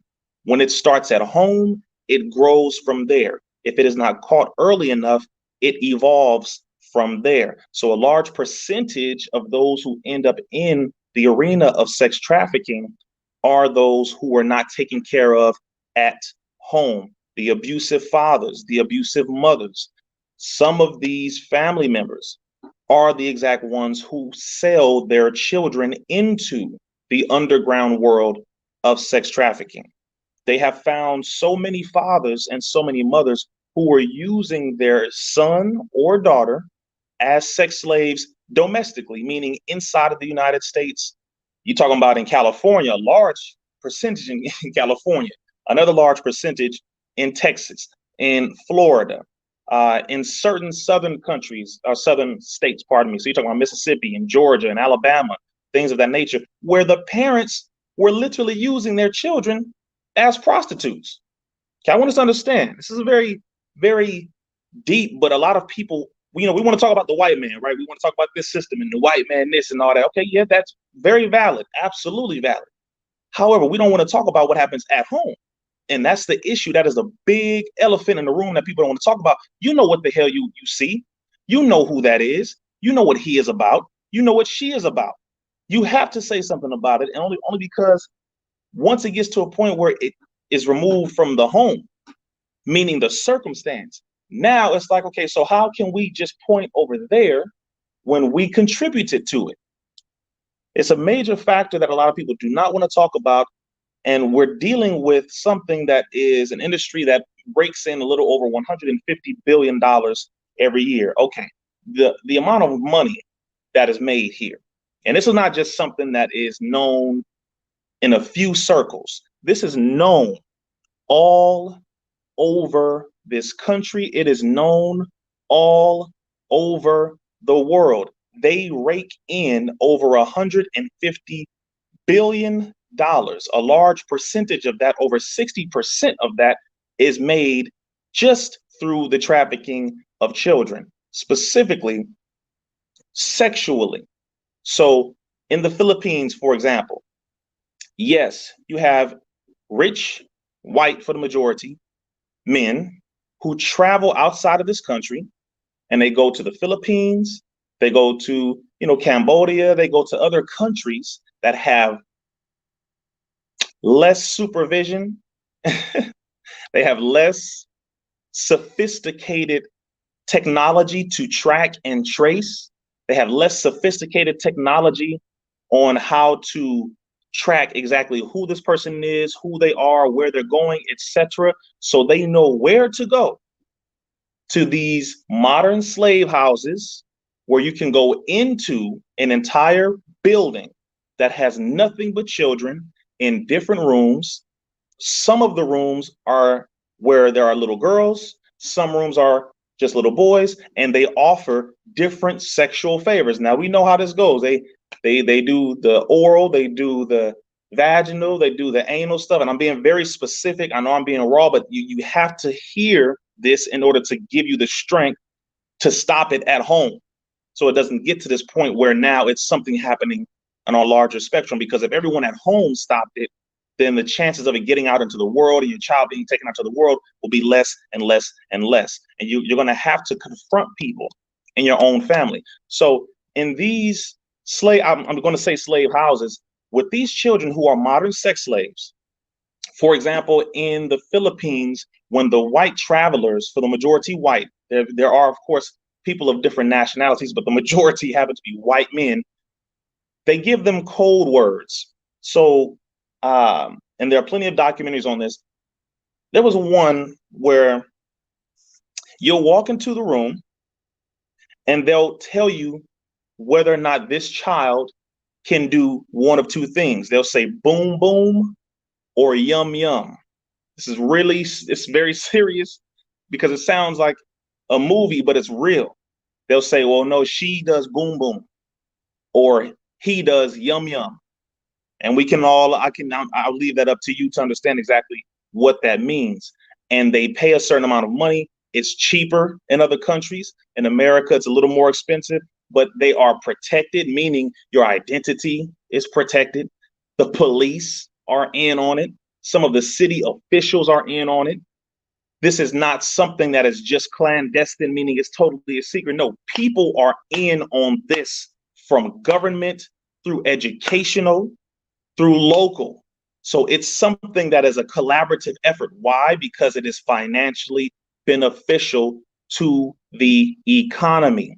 If you speed it over here to America, in 2019, we had something called Stop Sex Trafficking, ATL, where I flew out to Atlanta, Georgia, to speak on the circumstance of sex trafficking happening in Atlanta, which is horrible. If you don't understand, people know Atlanta has a lot of things going on already right now in Atlanta, but a lot of people didn't know Atlanta has a major sex trafficking problem, where it's Black men and Black women helping to push young Black boys and young Black girls into underground sex trafficking rings through a lot of these clubs. First of all, so we're going to have to blow some stuff out of the water here. It's not always adults being pushed through those clubs. And the children are not going to be put out on the main floor, but they push them through, meaning in the back offices in some of these clubs, where they push them through there, and then they put them in vehicles and then transport them to other areas where they then either have them doing the same type of sexual favors, but it's Black men and Black women who are supervising it, or they're selling them into sex trafficking internationally. But again, it's Black men and Black women facilitating the transactions of children to this predator here, to this group of predators here, where they have underground sex rings of whole men. Okay, when I discovered some of the participants in the underground sex trafficking, and I keep saying underground, but it's really above ground. It's damn near public. It's almost right in your face. You just have to know who is involved in it. In Atlanta, Georgia, we went over a few of the people who were involved in this. We went over a few. You have some judges. I want us to understand just how serious this is. You have some judges involved in this, not just in Atlanta, but let's just go with Atlanta for the moment. You have some political officials involved in this. You have school teachers involved in this. You have police officers involved. See, in order for you to be able to make roughly $150 billion a year, you need participation from the government. Billions requires you to be involved with the government. You can't just say millions, okay? Millions is not even that big, believe it or not. Once you start getting to the point where you are in the tens and hundreds of millions, and you reach the billionaire status or billions of transactions and money, even if it's cash, you need protection from the government. You need access to airports. You need access to transportation systems, the train system, subway system. You need access. It's not just people driving these major diesel trucks with children in the back of these containers, which does still exist, by the way, but it's not just that. It's not efficient enough. You need people to feed them. You need an ability to get them clothing. You need places to house these children. You need cooperation from different levels and arenas of government. So educationally, because some of the teachers are involved in spotting children who are potential money makers for sexual favors. So they have children and teachers in kindergarten, as low as kindergarten, who are involved in this. And they spot them and they look to see who they can use to make money. They switch over into other areas, first, second, third, fourth grade, fifth grade, sixth grade, seventh grade. You've had teachers caught in all of these circumstances and all of these grade levels who were involved in sex trafficking rings. I'm going to switch over to something here. There's a pedophile ring called 0 to 8. 0 to 8. This is the literal name of a pedophile ring. 0 to 8. One of their sayings is, man, this stuff is diabolical, man, but this is something we have to all really learn about. Their name is called 0 to 8. And one of their sayings is, after 8, it's already too late. Sounds like a damn movie, but it's not. It is very real. There are these rings where they specifically tell these, not only groomers, but these basically the hunters who are going to scout and grab children. They want to make sure that they get the children as young as possible, but also they want to make sure that whatever age they get them, that they are still a virgin. This is a very particular type of fetish that most of these people have. They want to make sure that they get a child, or again, if they're 12, 13, 14, 15, they want to make sure that they get them as close to their virginity, because that is a fetish of a lot of these men in particular who travel, and they travel just to conquer the virginity of young girls in particular. and also young boys. Now, in Atlanta, again, the larger percentage of those who are involved in this happen to be Black men, Black women. Another point you're going to have to look at here, the daycares you drop your children off at, if you don't pay attention, if you're not involved, if you're not questioning, your child can be pushed into a circumstance that you never expected to happen. You have to not only question, you have to question them hard. You have to make it very, very obvious of how concerned of a parent you are, of how serious you are about your child, about how you will hurt somebody over your child. Make it known. Have random visits. If you can't show up because you at work, then have your friend show up. Have your brother show up. Have your sister show up. Have somebody show up randomly. Every time you drop your child off, randomly. Have somebody sent over there to check on your child at daycare, because the daycare is another area where these predators are living, where they are trafficking children. I'm so serious. It's really sad that you can't even trust sometimes your own family. It's very sad that you can't even trust your own friends who own these daycares sometimes. I'm not saying all of them, but I'm just helping you to understand where the children are targeted, where they are taken from, how it happens, and how it evolves from being a local issue to a state issue, or county, state, then a national, then of course international issue. Over 2,500 of these children go missing every year. The number roughly stays around the same. Sometimes it's a few less, sometimes it's a few more, but 2,500 has been that magic number, that magic mark where children go missing every year. And people don't talk about it that much. Same as the over 70,000 women. So over 70,000 women, Black women in particular, right, in America, who are missing. Then you have roughly 2,500 children who go missing every year. Where the hell are they going? That's not a few people. Now, in America, you have 328 million plus people. A baby is born roughly every 8 seconds, maybe a little more. And you're telling me that this number of people go missing every year.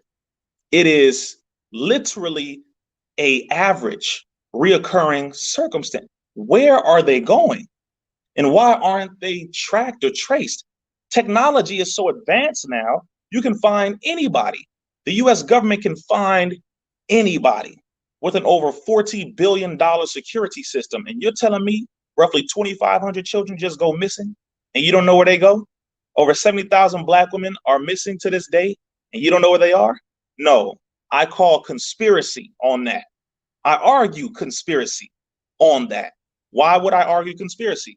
Well, America is currently in debt. She has been in debt for a very long time. She needs ways to make money. And what are two of the ways where you can make a large amount of money with zero virtually investment in a way where people are not going to really easily understand, because we don't have the type of advanced technology that they have, but their technology is so advanced that they can either track and trace, or they can cover up and collaborate and cooperate with tracking, tracing, trafficking, stealing people. So if the US government wants to take somebody and what is called disappear them, as they do when it comes to so-called terrorists, as they do when it comes to so-called high-profile criminals, they just disappear a person. It's called disappear. The CIA does this quite often. FBI does this too. So if they want to do that, they can do that. They have done that. They do that. Again, you are not going to get into the area or arena of making billions of dollars without government participation. It does not happen like that. All right. 71% of those globally who are enslaved are women and girls. Roughly 29% are boys. When you're talking about the organ harvesting, for example, start at home, number one. It goes from home, look at the schools. Number two, outside of the schools, daycare. Number three, outside of daycare, you have to look at other families' homes. You got to understand who lives at your grandma's house, who lives at your uncle's house, who lives at your cousin's house, who lives at your stepsister's house, your stepbrother's house, who lives at this person's house. You need to know the environment where your children are. Then outside of that, you have to look at foster care children. Most of us really don't understand how much hell that these children go through when it comes to foster care. Foster care system, a lot of the parents who get paid to have these children there, some of them get paid $2,000 a month per child. Some get paid a little more. If they decide to put them on drugs, legal psychotropic drugs, you know, Adderall, Zyprexa, Wellbutrin, Paxil, any one of these, Rexulti, like Tyrese is on Rexulti or Brixpiprazole, if they agree to put them on any one of these drugs, they get more money. So the mother and father, these foster mothers and fathers, a lot of them are directly involved in the trafficking of children as well. This is all verified information, by the way. So even if you think they're safe over there, that's a whole nother level of things too. And then something can happen where their child can go missing when in fact they actually sold that child to a sex ring. They can't really track them. They can't trace them. They come up with all these elaborate things. And in the foster care system, most of them don't even care. That's the other thing. But the foster care system would not be needed if it were not for broken families that America's government primarily helped to break down and destabilize. But at the same time, let's just say for those who are stronger families and a lot of brothers who just abandon their children or sisters who abandon their children, once you give birth, you drop the child off at the fire department, you give birth, you drop the child off at the police station, these safely surrendering places where a woman, if she doesn't want to keep her child, once she gives birth, rather than just trying to abort the child, they drop the child off at these safe surrendering locations, which again, police departments, fire stations, some schools you can do that at, and your child ends up in foster care. Just know you are giving your child potentially over to a demonic, satanic system, that the likelihood of them being sexually abused, sex trafficked, organ trafficked, all this kind of stuff is very high. Just understand that, because someone who's listening to this right now, you may have been going through this type of this mental circumstance. You may know someone else who is going through this type of circumstance, who is pregnant right now, not knowing if she wants to keep her child or give it away. Please consider what I'm saying to you, because if you believe it or not, you may think that giving your child over to this system is a better position or better for them than staying with you. But what is best is for you to have your child with you and to be the responsible mother or father and to own up, take responsibility, stand up, and consider that child a blessing to you, a God-given blessing to you. Trust me, I'm just saying this before I go to the next point, because again, there would be no use for the foster care system if it were not for broken families. And then of course, brothers and sisters who give up their children willingly to a satanic, demonic system that, again, you don't know thoroughly what's really happening. And your child will be better off with you, more than what you may realize. Yes, ma'am. Wow, you have a lot of real information on that we needed to hear. I do want to open Q&A right now, because I know people have been itching to ask you some questions. Absolutely. Yes. So can we get our first question on the screen? Okay. So Anissa asked us, how do we get change? Beautiful question. That's actually very easy to say. It's easy to say. The first thing is you have to start at home. We have to start at home.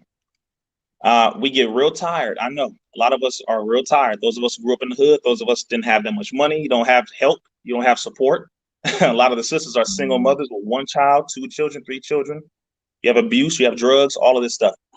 But we have to, not just as the brother and sister at the house, but as a community, as the next door neighbor, get back to loving each other and looking at the children in the neighborhood as our children. Yeah. Period. Back in the day, the doors used to be unlocked in the neighborhood. And our neighborhoods used to be like that. You can go right next door. If I'm walking down the street and I'm doing something wrong, Mama Tisha down the street saw me and knew. She knew. What the hell you doing out here? You're not supposed to be out here. Boy, if you don't go back home, like the whole hood knew. Everybody knew each other. So it was love, it was care, everybody's mama on the street was everybody's mama. Big mama knew everybody. Auntie on the street knew everybody. Like, it was all family. We knew each other. We have to get back to that. That takes a lot of trust. So we have to get back to loving each other and communicating with one another. Like going next door and communicating with each other, talking to each other. Because right now we act like we don't know each other. Yeah. You know, it's so true. We have to get back to that. Yeah, absolutely. And you know, that's so true. I like, especially in more developed neighborhoods, we don't know your neighbors. I find like growing up, we knew everyone on the block. Like, my grandma was everyone's grandma. I had about 5 grandmas on the street, you know, but the more money people get, the more you move out into these wealthier neighborhoods. A lot of people don't know each other or their neighbors. So that's a good point. And you know, we have to be more proactive with that. Our next question: how can we hold politicians more accountable? Beautiful question. Okay, so the first thing is you must start locally. Local politicians are much easier to be accessed. This is why mayors normally do a better job than governors, because the mayor lives in a city or is supposed to live in a city. The mayor's address is normally public. The mayor has to be at the office at least twice a week, depending on what circumstances. So you can go and see them at City Hall. The city officials, you can see them because you have those who are over the local school board. You have those who are over the local political issues and activities, those who are over the city issues, dealing with potholes, dealing with stoplights and all that kind of stuff. So you can go and see them. They normally have their meetings, like here in Compton, I believe at City Hall, their meetings are every either Tuesday or Wednesday at 6 p.m., where you as the public, you can go right in there into the chambers and talk to them, talk to the mayor, talk to those who are over the city activities, and you can bring your issues to them. So if we show up, which is the main thing. See, we can't talk about the politicians if we don't show up. Yeah.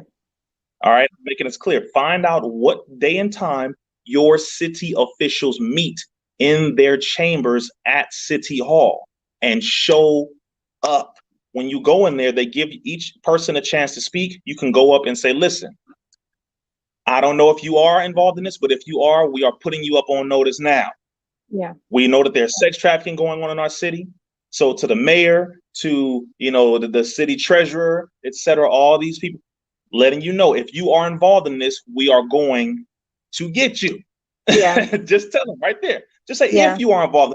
We're not saying you are, but we're letting you know we love our children, we love our people. But if you did not know, there is something happening in our city, and we want to let you know, and also put the police on notice too. Yeah. See, it's us. We are the people. It's us. It's our job. So we can't expect them to do something for us if we are not willing to rise up and do it for ourselves. But you can let them know, literally, that's on a local level. That's the best way to do it. And once it's seen on a local level that the people are organized, the people are informing the local politicians, then those at the next level, the state assemblymen, you know, or assemblywomen, which are right above that, they'll be put on notice. And then above that, of course, the governors, et cetera, they'll be put on notice because they're gonna be like, oh, damn, okay, the people getting active now. All right, so we might want to cut ties with this and leave this stuff alone. But they have to be afraid of the people, is my point. Yeah. Where can people keep in touch with you if they have any further questions? Yes. First thing is my Instagram and my Twitter, as far as DMing me, but because I have a lot of different inquiries, I recommend everyone check out this email. If you have questions, if you have things as far as booking me, things of that nature, I'm going to put my email right here. And if you can just post that in the public chat that everyone can see. And that's the email where you can get in touch with me as far as questions, as far as booking me for speaking engagements, etc. Because it's a lot. Your brother travels a lot, does a lot. And I want to be able to respond to everyone, but that is the email right there. Okay. Thank you again so much for joining us, for educating us. And like I said before, continue to serve the community and to educate the community. We really do need it and appreciate it. Absolutely. Thank you for bringing me in, family. No problem. Now, up next, we have a session called Finding Your Goddess, and it's presented by Miss Queen Siobhan Marie. Miss Siobhan, welcome to the stage.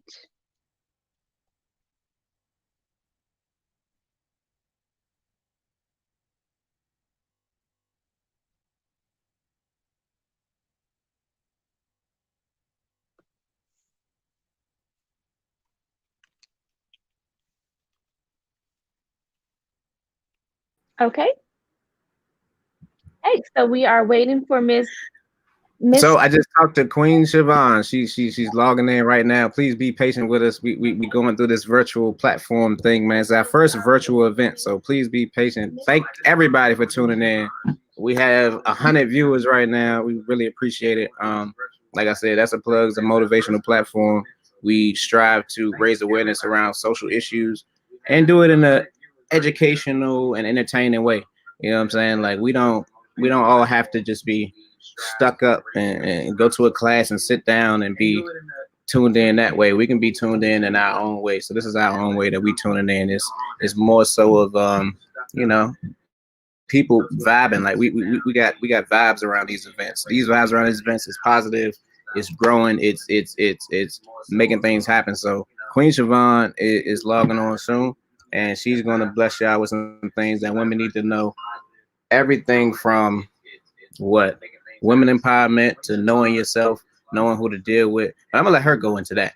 But yeah, man, got something powerful for y'all. Thank you everybody for tuning in. We still got a great show ahead of us, and we in there. That's a plug. We did.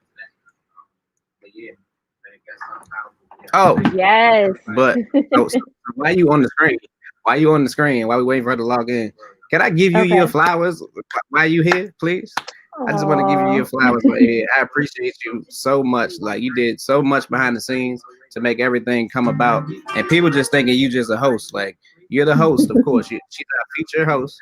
You know, she's been rocking with us so hard in so many fashions that behind the scenes she's been putting things together, acting like basically like it was her event. Like she took this event on for herself. So like, if any of y'all do any live events, or and what's it called, online events now.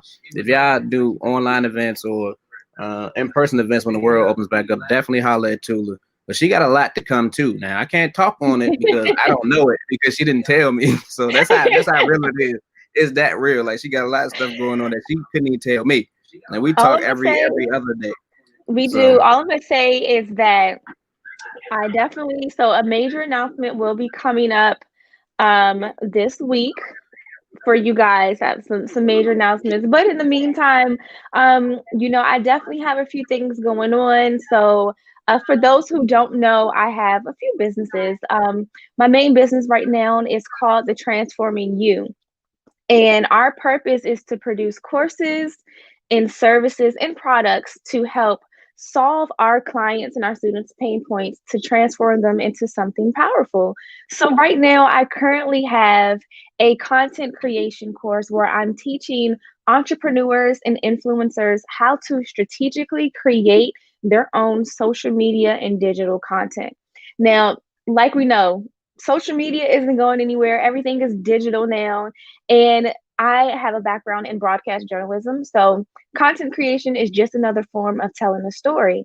And I've noticed that some people, they don't know how to properly tell their story online. So I focus on helping you guys take those ideas and how to make it into something tangible and to make it make sense so you can effectively relay your story to your audience through your social media content. So if you are interested in it, definitely hit me up on Instagram at Tula on TV. It's a link in my bio, or shoot me a DM and I can get you more information on how to secure your seat. Again, I have more stuff coming up this upcoming week and within the next few weeks. So definitely stay tuned and sign up for my email list. If you really want to stay in touch with me, click the link in my bio for my VIP email list because that's where all the exclusive stuff will be dropped. Okay, now.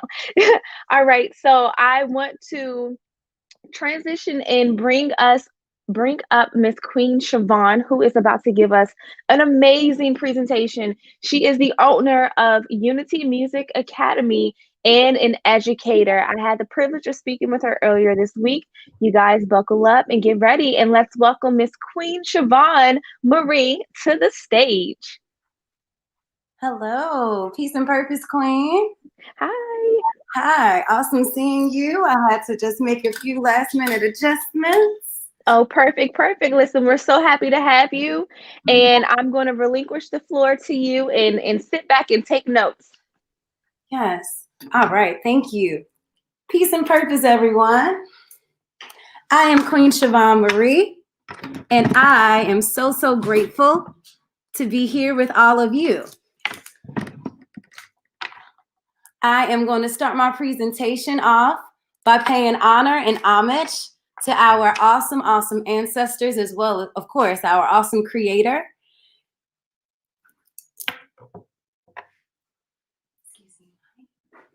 And I also have my beautiful angel here with me, Queen Imani. We will first start off with a chakra alignment affirmation to unblock all of our chakras. Your chakras are the 7 major key components in what centers you in spirit, which is our creator. So with that being said, we're going to stand up.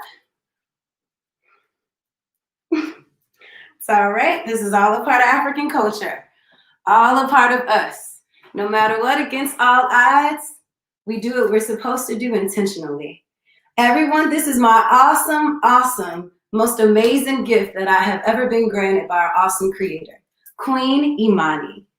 She will be performing with me in the beginning, and she will also come back at the end of the speech. So Imani, are you ready for our chakra alignment? Awesome. So here we are. 1, 2. I am love. I feel wonderfully made. I do miraculous things. I love abundantly. I speak greatness. I see beyond surface. I know without a doubt that we're Black journeys. Thank you so much, Queen Imani. Take it back for your performance. Awesome. Now, Queen Imani, I will see you in a few, beautiful, okay? So everyone, in the culture of ours, which is African culture, we all need to know the most important thing before I speak on self-trafficking and organ harvesting. I want to really affirm all of us first. Whenever we have a program, it's only right that we involve our creator, we involve the elements of nature, we involve words and affirmations that center us in who we truly are, the greatest people worldwide. We are so awesome. We were stolen from Africa and brought to America to civilize this nation. So with that being said, everyone, please know that you are made of gold. You are worth more than gold. Let me allow you to really process who you truly are. You all, 1 gram of our beautiful Black melanin is over $445. 1 gram of actual gold is priced at $50 per gram. You all, we are $395 more per gram than gold. So that means you should never diminish yourself. That means that you should never carry yourself in a way where you could possibly be disrespected. And the only time we do this is when we don't know our worth.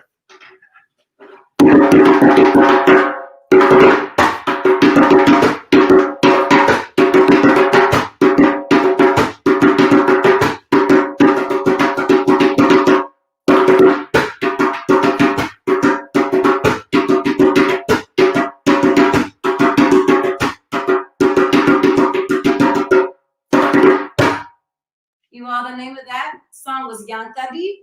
Yankadi is an African rhythm that is found and created in West Africa. You all, in honor of our awesome creator, in honor of all of the women that have been wrongfully subjected to harm, to death, to violence, we want to honor all of the women through our chakra glass. This is a very special glass. It is centered in jade green. And jade is a stone that truly heals. The color green is also for the heart chakra. And women, no matter what has been wrongfully done and taken from us, I commend you for still having the ability to love. So in honor of our awesome ancestors that went through slavery so that we can be free, we honor them in the form of a libation today, using all 4 elements of nature: water, earth, air, and fire. So here we are, by honoring them with water and fire, we are manifesting and we are paying homage and showing gratitude to our awesome mother, father, creator that dwells within all of us. You all, the goddess, dwells and lies within you, awesome queens. In honor of all of you, our beautiful queen ancestors, our most abundant and omnipotent creator, we say Ashe. You all, we have feathers. And these awesome feathers are symbols of air. You all, we have to breathe life even when we can't.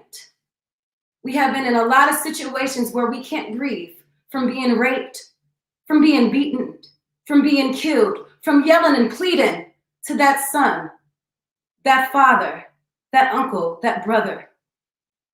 So you all, the feathers, this is what we allow. We honor ourselves. We honor the elements of nature. We honor our invisible wings that are created to set us all free. You all are going to move on to the next component of my awesome presentation for you. Our lives begin to end the day we become silent about things that matter most. Life would not exist without the Black Queen, the Black Goddess, the Black Empress. And we have to make sure that we teach our children, we teach our men, that you are not a man if you don't protect the queen of your village. You are not a true young king on the rise if you have not learned the value of the womb in which you came from. You all, it's time that we honor ourselves. It's time that we get back to our roots.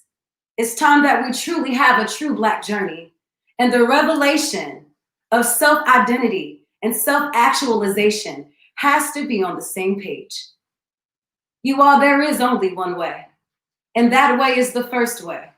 And the first way derived from Africa, the first place in this world that was ever civilized. Why do you think they stole us and brought us here? Because they couldn't do it on their own. Why do you think that people constantly strip beautiful Mama Africa of her gorgeous resources, knowing that they can't be produced anywhere else on this planet? So in honor of where we come from, your names, beautiful Black queens, beautiful Black children, beautiful Black kings, you are African above being American. Your title is African American. It's not Black American. Think about why.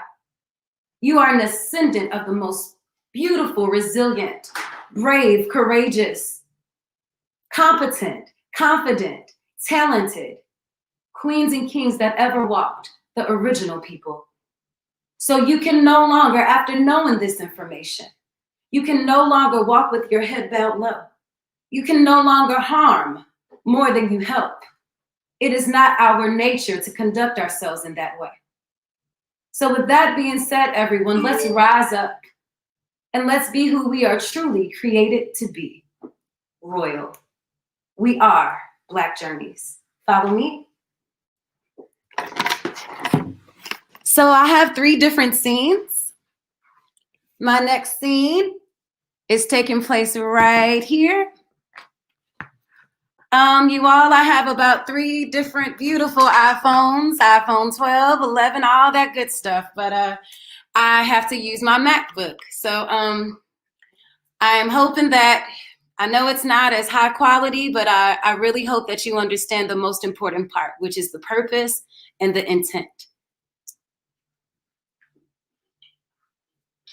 You all, we are in my living room at my music studio, in which I teach my beautiful private students. And I want to let you all know that we are to value ourselves. We are to make sure that we teach our children. Because if we don't teach them, we're leaving our first and foremost duty to others that will falsely indoctrinate them. And it's up to us to assure that we know ourselves first before they can be bamboozled by anyone else. So everyone, we're going to start also with chakra alignment once more. This is a chime. We're going to play all 7 notes to align our bodies before I teach you all mindfulness on the singing bowls.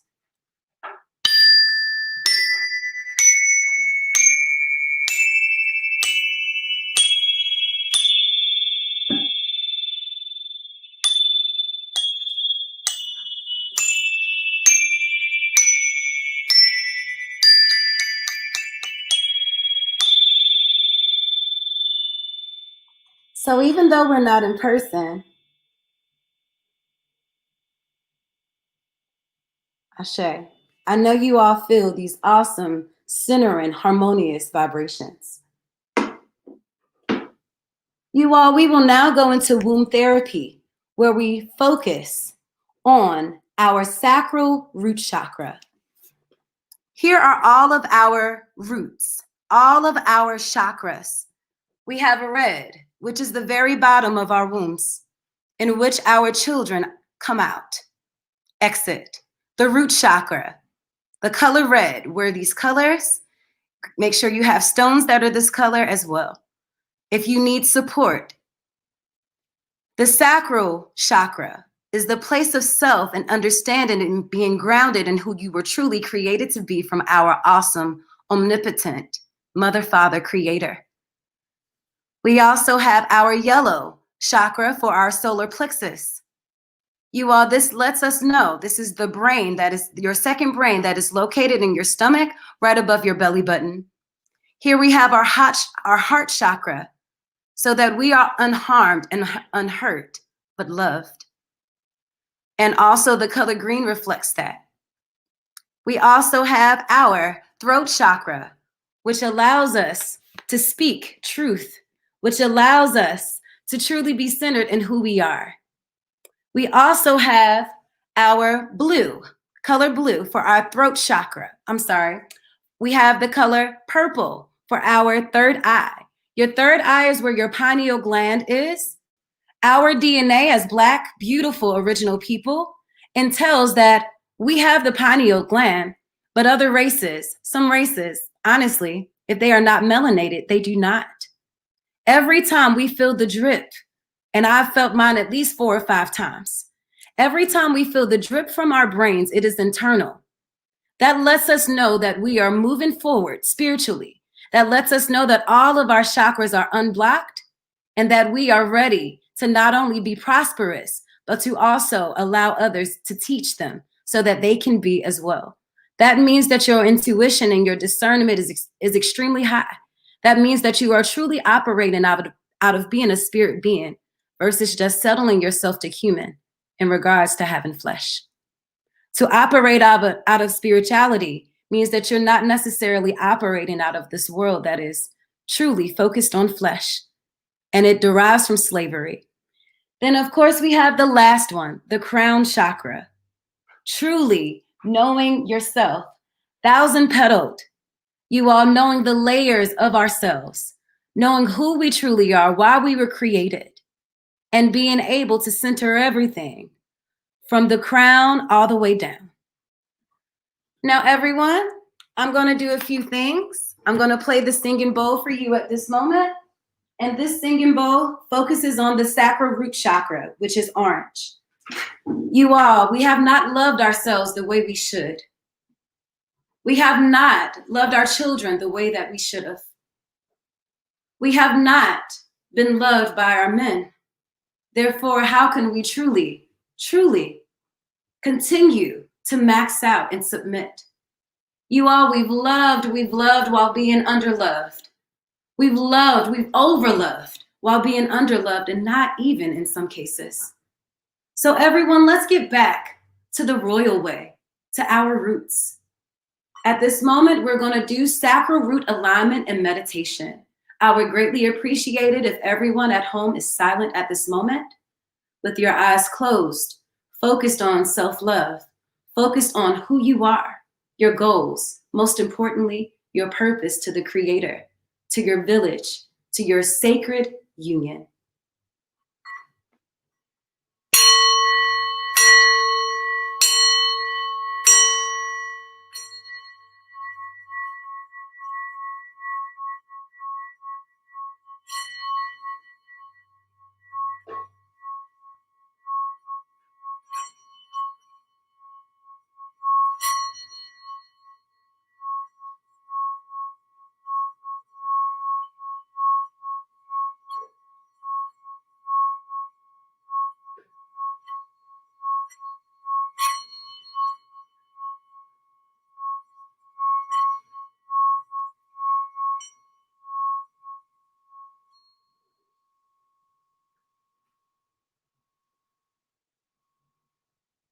Ashe.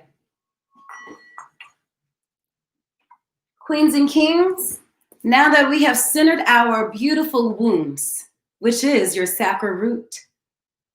If you are a woman, you are a queen, and you were divinely created to recreate. You all, the depopulation is against our wombs at this current moment. The depopulation agenda is to assure that Black people are minimized, that Black people decrease.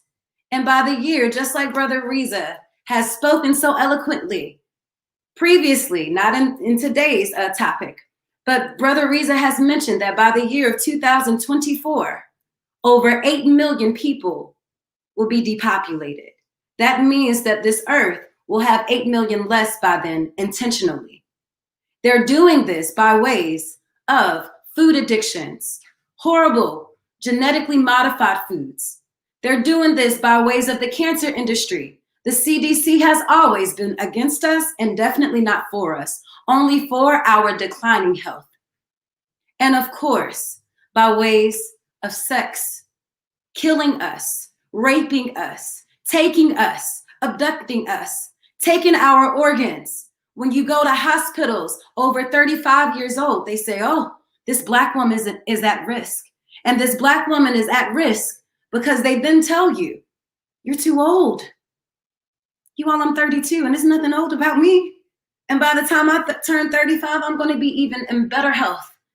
So with that being said, everyone, don't go to hospitals to deliver your children. If you are a Black woman over 35, don't give birth in a hospital. You do what we did the African way. Why do you think a long time ago people lived to be 200 years old? They weren't in these American hospitals for sure. We have to have doulas. We have to have women that know who they are. And I just so happen to be connected to many.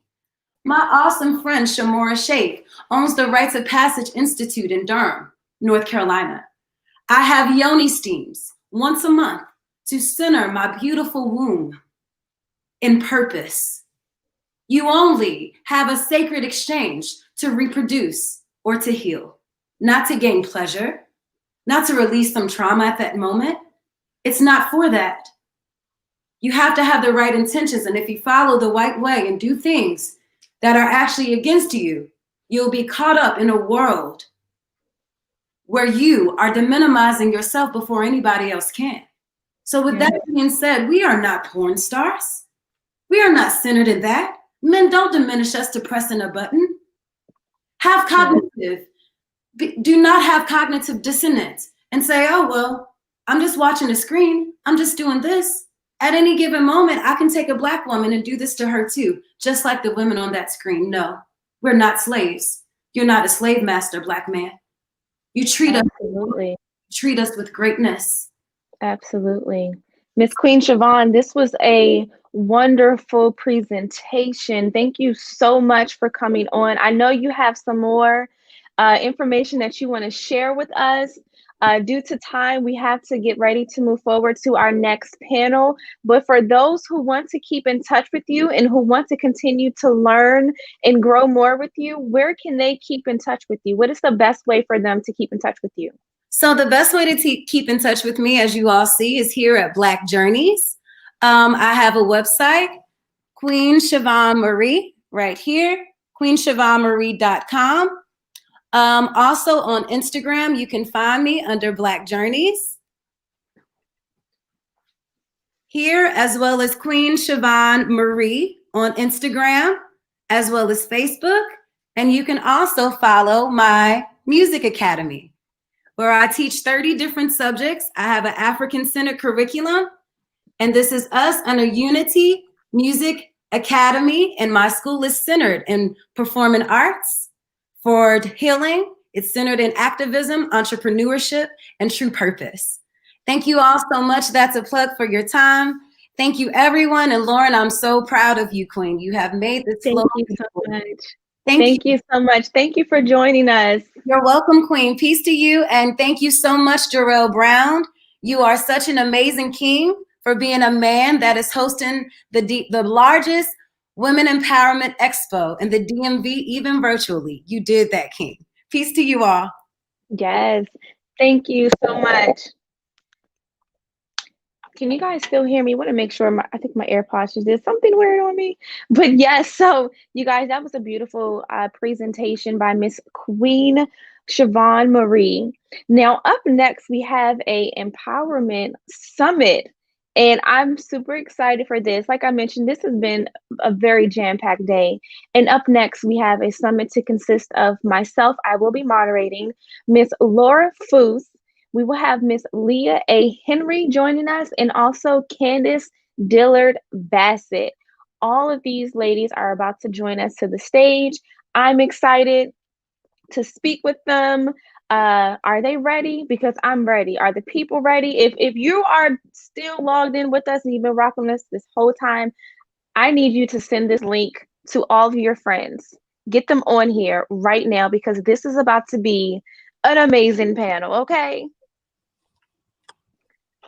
Hey ladies, how are you? Good. How are you? I'm doing so good. Y'all look fierce. Okay. Okay. Trying to make sure. I am loving it. Okay, now I know we are waiting on Candace, so while we wait for her, can I have you guys introduce yourselves to our audience? Leah, can we start with you? Sure. Hey, everybody. I'm Leah Henry. I am a radio personality and a multimedia producer in the DMV. And yeah, I'm a radio personality, multimedia personality, and yeah, girl, I've been around the block a couple times, but yeah. Tell us a little bit about Leah's Lemonade. Well, Leah's Lemonade is a segment that I created that kind of grew its own legs, but it is a entertainment segment that I've kind of turned into my brand Full Force, where I conduct interviews and do other media spotlights on there as well. Yes, she's being so humble, you guys. She's popping. She's popping. And Miss Laura Foose, can I have you introduce yourself as well? Yes, hi everybody. I'm so excited to be here today. My name is Laura Foose, the owner and CEO of Foose Financial Services, as well as if you're in the DMV, you probably know or have heard of us. I'm one of the owners of DC Salon Couture, 5-time winner of the Steve Harvey Neighborhood Awards. So yes, I'm excited to be here with y'all today. Yes. Up in their perfect timing. Hi. Hey, Candace, how are you? Hello. Hi, ladies.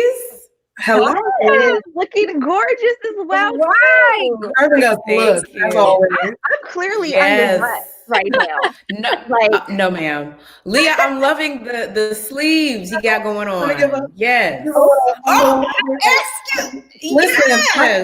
Listen, I knew housewife royalty was in the building, so I said, let me get information real quick.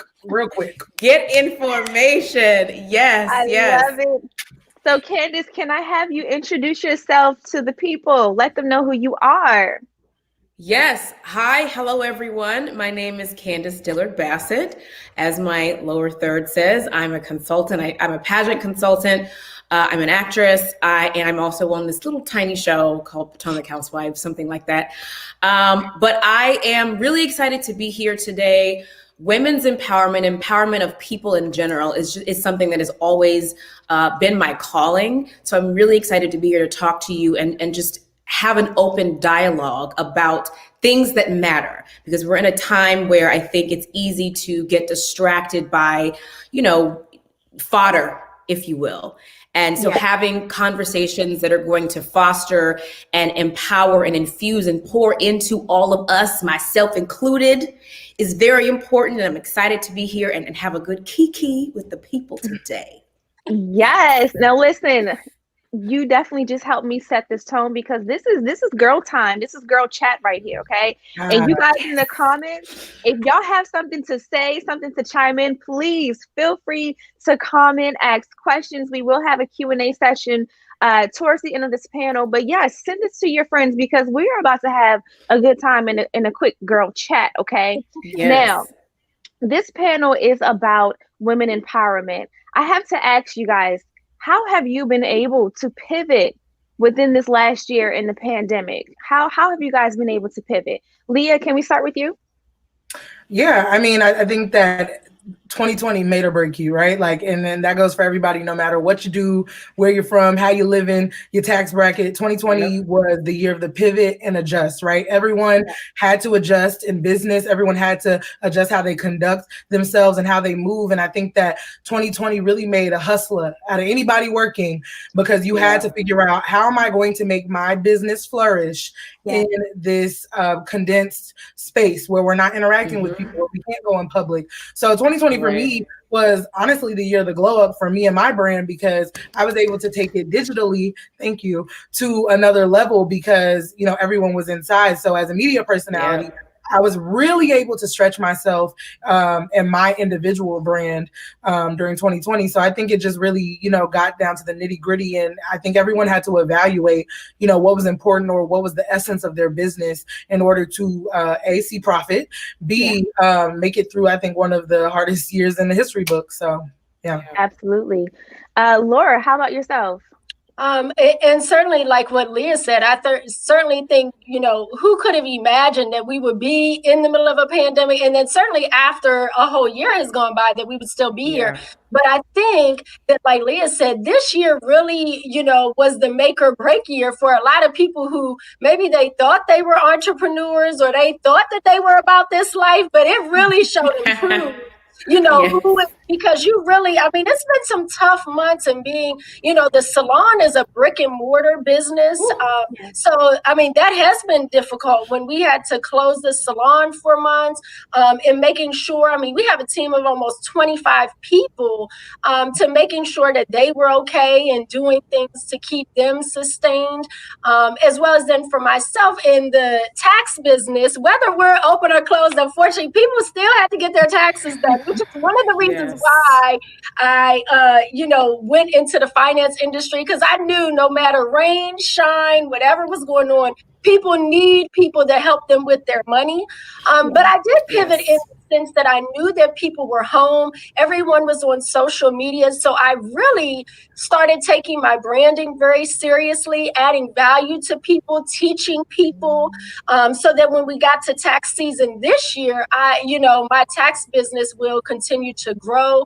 I also launched a 90-day fix your finance program, which is, of course, all online. So I think we all just had to get very comfortable with technology also. Yeah. Oh, I need to sign up for that 90-day fix your finance program. We don't have to talk. Candace, how about you? How have you been able to pivot? Yeah. So I actually, funny enough, Laura, I also took this year to really get serious about my finances. The Lord dropped an amazing accountant in my lap. And I remember sitting on the floor middle of last year with all of my tax returns and my bills and my receipts, and she got me together. And I have in the best way. And I was able to really arrive into 2021 really confident about my financial situation, where I am, where I want to be, the goals that I've set for myself personally, goals that I've set for my marriage. My husband, I've like forced him, we'll come sit down right here. We're gonna do this together. As husband and wife, we're gonna get our finances in order and stay in order. So that was one thing that I think really did positively come out of 2020 for me. And also for me, and I'm the philosophical saint. So for me, it was a lot of mental growth and a lot of really in the beginning mental strife. And I think a lot of people can speak to that and can identify with that, right? Last year, we're going to leave last year, pardon me. Last year was emotionally tumultuous for everybody. It was mentally tough for everybody. We all kind of dealt with mental strife in some way, shape, or form, right? Whether, that was dealing with security in your job, security in your finances, security in your mental state, in your relationships. The number of divorces that came about because of 2020, that was a lot of shifting. So for me personally, it was really a time for me to sit with myself And, if you watch my crazy show, a lot of crazy things went on last season that did affect my mental health and affect my mental state, and caused me to have to really reevaluate who I was, who I wanted to be, what I wanted my legacy to be, what I wanted to be known for. So for me, 2020, my pivot was almost all mental, and having a mental glow up, a mental grow up, and becoming comfortable with myself as this, 34-year-old Black girl magical Candace that I'm working in, I'm working in and working on. Yeah. I think my pivot, honestly, in all areas, mentally, professionally, especially being in the entertainment industry, I realized that for one, well, I can't do things the traditional way. And I had to ask myself, hey, when I get these red carpet announcements, even though they're virtual, are you still interested in it? And my answer was like, yeah, like I really, I feel like it helped me really separate what's important to me and what's not important to me. What makes sense from a business aspect and what is just a hobby. Like, those things that are hobbies and not making money, push those to the side right now. And what skills can I really brush up on, and even from a mental standpoint, 2020, I dealt with it feels like a divorce, but I was previously engaged. And so, 2020 forced me to deal with some areas and to grow. That's why I'm so firm on telling people, listen, singleness is not a curse. It is okay to be single. And I feel like 2020 was a time of growth, personal growth, because we were just literally stuck with ourselves, stuck to get our stuff together. So, ooh, child, the pivot in 2020 was real for us all. And I'm glad that we were able to get through it. Okay. Now, yes. Like, praise the Lord. Yes. Praise the Lord. Yes. Now, this event is about bringing awareness to human sex trafficking and organ harvesting. And we all are gorgeous women thriving in our industry. And we have to interact with people within our industry. How do you protect yourself or stay vigilant? I guess you can say when you have to interact with clients or cover different events, or how do you personally make sure that you're not a target for sex trafficking or just any foolishness that comes within your industry? Leah, can you take this one?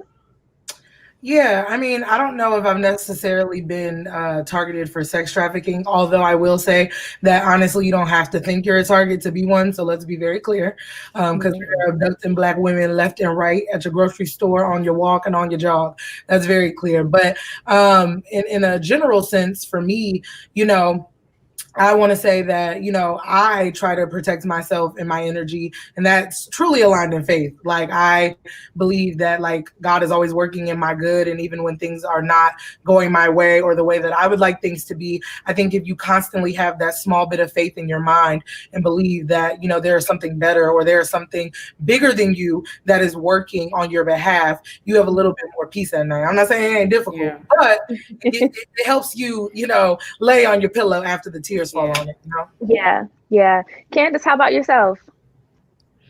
I have to sort of agree wholeheartedly with Leah. For me, I was raised in the South, Southern Baptist. We are very, very serious about our covering and about the blood of Jesus covering us. So that I use my faith to keep me sane. I grew up in a house where my mother was always very, be on the lookout, be aware of your surroundings. I learned early that you can't trust everyone, even people who you think you might be able to trust. And then I remember coming to Washington, D.C. to attend Howard University, and I had grown up, in white suburbs. So, to leave that and come to Chocolate City, and they dropped me in the middle of Northwest DC, honey. It was like, what is going on? What is the shock of the culture. So that was an experience for me, and I had to learn to adjust my trust and adjust the way that I interacted, adjust even the way that my body language, the way that my nonverbal communication, so to speak. But even, sex trafficking doesn't just happen, when you're walking down Georgia Ave with your headphones in. You could be in a work environment or in an environment where you might trust people, and you just never know, who's up to no good. So it really does just come down to, for me, reading the room, understanding that, well, yes, I want to foster good relationships with the people that I'm interacting with. It's just using, your common sense. And if you don't have that, just using your instincts, right? To discern who may or may not be here for you and working in your best interest. Yes, and you just took the words out of my mouth. Discernment. Discernment is something that I feel like you have to ask God for, especially being in the entertainment industry. It's all about who networking with people. And I'm the type of person, I see the good in everyone, like, especially growing up. Like, my mom would be the one that's like, no, I don't want you hanging around this girl. And I'm like, Mom, why are you being so mean? And then, like, 2 months later, Mom, oh my gosh, right.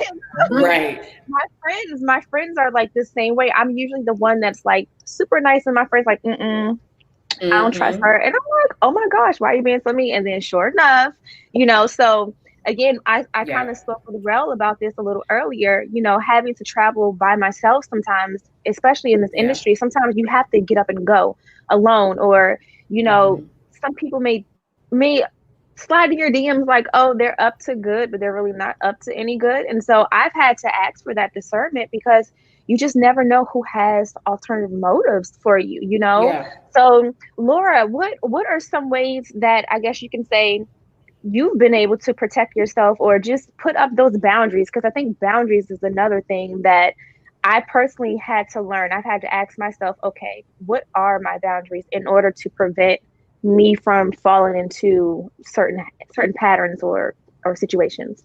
Exactly. And I think even for me, now I'm not in the entertainment business, even though I like to think I am, when I'm on Instagram and doing my lives. You look like it, girl. Yes. I am. But even though just in doing business and through the salon throws a lot of events and a lot of parties in the city. So we do know a lot of people, and they get fussed at me all, my partners, fuss at me all the time that maybe you're too friendly, but I'm very friendly with people online. And I had a conversation with a girlfriend the other day that, social media is one thing, but when it comes to meeting people one-on-one, I really don't meet people one-on-one. Normally it is a group setting. Even when we're doing taxes, I set my tax business up that very rarely do I meet clients in person. Also, like you said, even in just purchasing a commercial office space, it's mainly just for us to work together, but not to meet, and I think in business, for all of us being, women, having to be very careful, because a lot of my clients are men, but I try to make sure that it stays strictly business. I think that Candace had said, being careful what we portray to them. So I never want to get too friendly or to allow them to even think that it is, that way. And I've been that way for forever, even with like friends of friends, I make sure, that, like, when you have your girlfriends and their significant others may contact you, like, I cut all of that off. I'm very protective of who I communicate with in real life outside of social media. And I have a daughter that's a junior in college in Philadelphia, so she's not with me all the time when school's in session. So we have to have those conversations all the time about. And I still believe in the gut instinct. Like, if you feel it, then don't do it. Like, even though it may seem like a great opportunity, you're going to meet someone, or like, look at who reached out to me and go. Most of the time, even though those, popular, wealthy people, that can be a whole setup too. So I'm always like, no, I don't. I don't interact with people, one-on-one basis. Like, anything now we found through the pandemic, any business that we need to discuss, we can discuss through Zoom. I really don't need to meet you in person. It's very rare now that we need to meet someone. Yes. Yeah. So I think in being aware, just like having these conversations, think about how many young women and even unfortunately young men too, if their parents are not having those conversations with them, things to look for, or like I said, I always go back to the gut instinct. He always lets me know if it's not right, just don't go, don't do it. Stick to that gut instinct. Yeah. And this brings up another question. We all are in kind of like a service-based industry, and it's important for us to be accessible to people. And I like to be friendly, not too friendly, but accessible. I want people to feel like they can ask me questions. I don't want to feel like I'm just a stuffy person that they can't reach me. But then you do have people that will take your kindness. You give them an inch, they try to take a mile. So how do you guys navigate that? How do you guys still remain accessible and friendly without being over friendly or setting your boundaries? I guess that's the question. How can you set your boundaries and advice to give other people to set their own boundaries?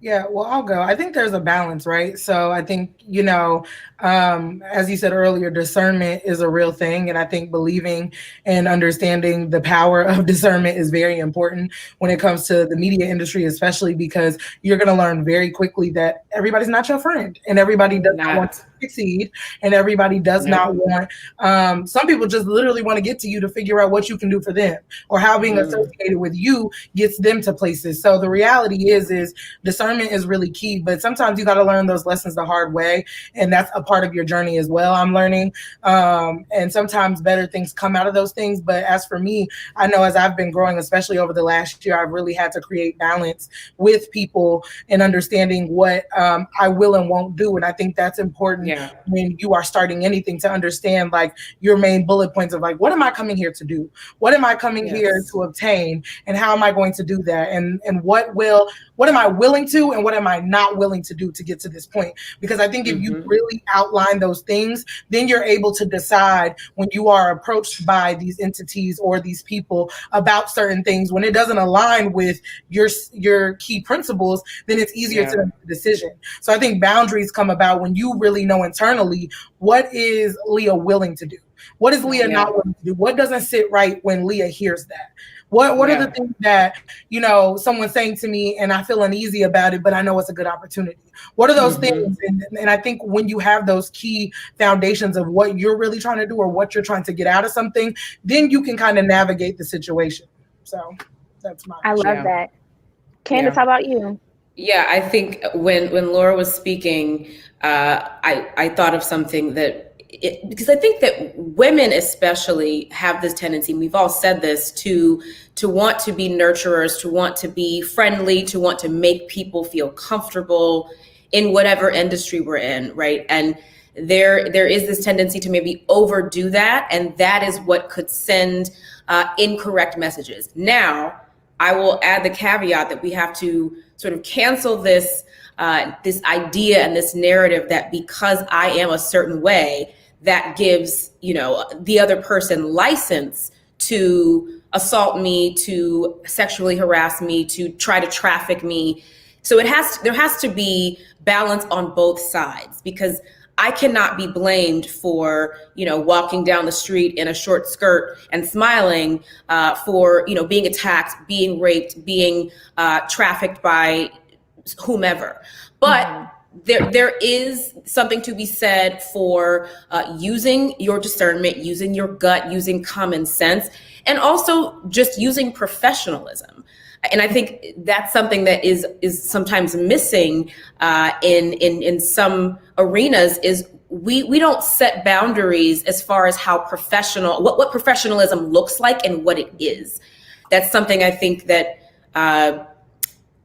not to poo-poo younger generations, but we don't talk about simple things like how to open a bank account, how to manage money, how to what professionalism looks like. There are so many basic life skills that I got from my mother and my grandmother and my father and my stepdad that I feel like are missing today. Everyone is so focused on being on their phones and following whatever the culture is doing on the Shade Room and, you know, on the Jasmine brand and all of these blogs that sort of set the tone for the culture, that we forget how to interact professionally. And then being in this pandemic, even for me personally, sometimes I don't remember how to socialize because I'm so used to being in the house. It's like, wait, what am I going to talk to my friends about today, or whatever it is? So I think we have to start instilling again in our communities and in our youth what professionalism is. And just to go back to what Leah was saying, that looks like setting boundaries. That looks like using your gut, as Laura said. That looks like all of these little nuggets of wisdom that we know, and we just need to put them in a nice basket and present them to the community as this is what professionalism looks like. This is the line I've drawn. I'm sticking to this. This is what it looks like to be professional. And when you're not doing that, I know it's time to take a step back or reassess the situation. And not being scared to speak up on that. Because I feel like as women, we get in these settings, especially that can be very compromising to us. And sometimes we are afraid to set those boundaries for, for people to decide to not go with us, or to miss the promotion or to miss the opportunity because of the way that society is set up. So I think also being unafraid to make it clear to be professional, because I think we've all, as women in different areas of our life, been in compromising situations where we were too scared because of what the consequence was of doing the right thing was. So that's another thing too. Yeah, oh my goodness, like I literally had a situation like that a few months ago. Where I had to set my professional boundaries. And, it was like, listen, if you cannot do XYZ, I'm going to have to miss out on the bag, and and at the end of the day, it's like, listen, all money ain't good money. Let's be very clear. All money is not good money. And it's so important to be grounded in who you are and your business practices, because that way, when someone does something that pushes those boundaries, you can, hey, listen, unless you do XYZ, I'm going to have to politely decline, and it's going to make it 10 times easier. And just to remember, what's for you is for you. Like, it's at the end of the day, like, you will never miss out on an opportunity that God wants you to have. Period. Remember that. That's the lesson today. That's like, period. And I have to remind myself that too, like, from business, from relationships, from networking, like, period. Whatever is for you is going to be for you. Even if you run from it and it's for you, God will put it back for you. So, let's just be clear. Laura, I did want to give you an opportunity too. Were there any ways that you wanted to add to that on how you're able to set your boundaries and maintain that balance of being accessible, but also professional? Right. And to piggyback on that, and maybe this doesn't necessarily relate to a boundary, but just piggybacks off of what you all were saying. I think, and that is one of the biggest reasons why, like, a lot of people think that on social media, I promote all the time. Like, I share every single day, just like the few of the items that Candace was talking about, just for people how to be educated about finances, about money, about and not just taxes. But really, the real reason why I got into finances and why I think that it's so important, because I was a young single mother, and now I have a daughter, but it was because, and it relates to this whole topic that we're here for today, is because I never wanted myself, my daughter, or anyone else that I was associated with to ever be stuck in a situation where you're uncomfortable, where you're unsafe, all because of money. I will never, and because I have tried to, live a lifestyle where I'm comfortable, where I've saved, where I have money in the bank, so that I will never, ever compromise any of my integrity, my character, my business, my professionalism for $1. And I try to make sure that my daughter is the same way, that she doesn't get herself in compromising situations for $1 or money. So that's why I'm so passionate, especially about women, but even young men as well, but very passionate about women and young entrepreneurial women, and making sure that they're handling money right, because I know that this money gives us freedom. to not be stuck in certain situations or to have to stay in situations. So I don't know if that's necessarily a boundary, but like I said, that's why the finances is so important to me, because I never will have to compromise my character, my integrity, my business, or my professionalism to do business with anyone. You know, I had a girlfriend the other day and she was saying, well, should I do this and should I do this? I said, let me tell you, I have never paid anyone to do anything. Most of the time I show my value. I add value on a daily basis, whether it's online or through business. And people come to me for opportunities, but I will just never have to sacrifice my character or my integrity for a dollar. Yes, I love that. And speaking of money, because this past year, a lot of people have been hit hard in their pockets, with the shift. Some people have been able to stay afloat. They've been able to make ends meet, but some people have not been able to. So now that we're at the top of 2021, what financial tips would you give, especially those women that may be tuned in, whether they're single mothers or they're just trying to manage their household in general, even if they're married or they may have lost a job? What are some, I guess you can say, tips or trends or things that we all should be preparing ourselves for that we can do today to help us get on a better foot financially in 2021? Did you want me to go? I'm sorry. Yes, Laura. Yes. Okay, you're the financial expert. I'm like, tell me, Laura. I'm listening. I got Yes.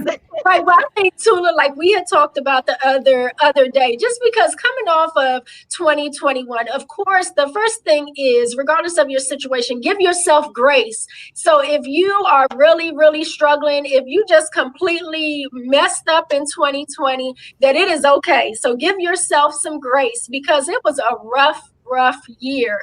But one of the biggest things that I hope we all learned from 2020 is that we have to figure out multiple streams of income. Like, we never want to be held hostage to, an employer or a business. Like, we have to have several different things going on. And so even if you don't necessarily have money right now to invest in something, right now you can still be, while we're still home, a lot of us are still stuck inside, you can still be at home and on. Now they have Clubhouse, where people are sharing free information all day. Summits like this are free.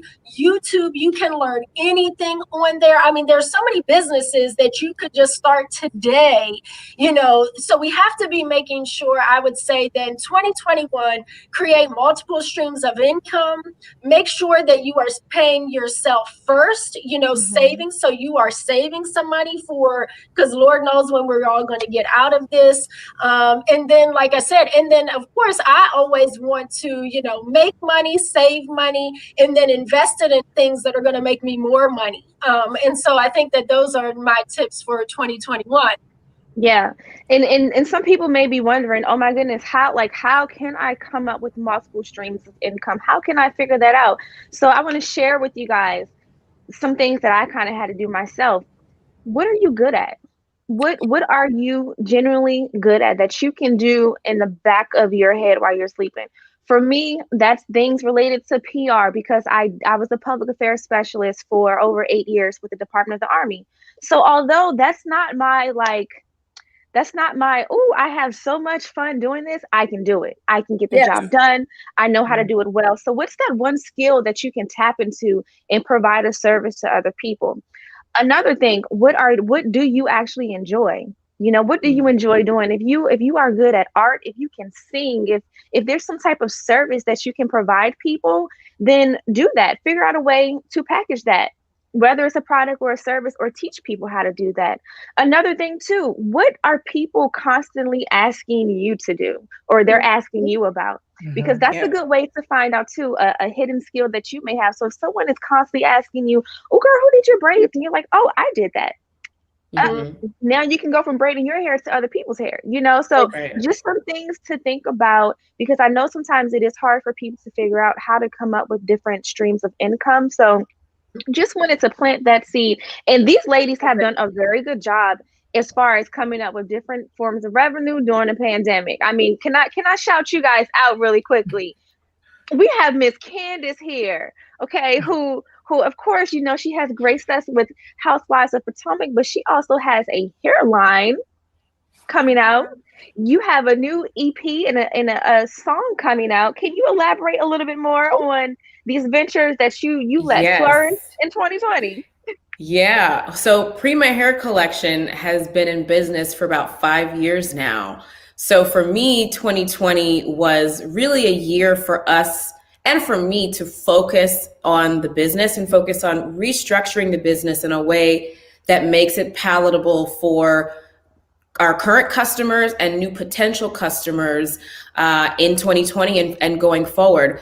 I started the business with my mom and my sister. My sister is really like the young, vibrant, creative person. She's so brilliant when it comes to just coming up with these great ideas and these great ways to rope people in. So we're currently working on product expansion, clip-ins, wigs, other hair products that we will be bringing to the marketplace very soon. So we're really excited about that. You can visit us on primahaircollection.com or at Prima Hair Collection on Instagram.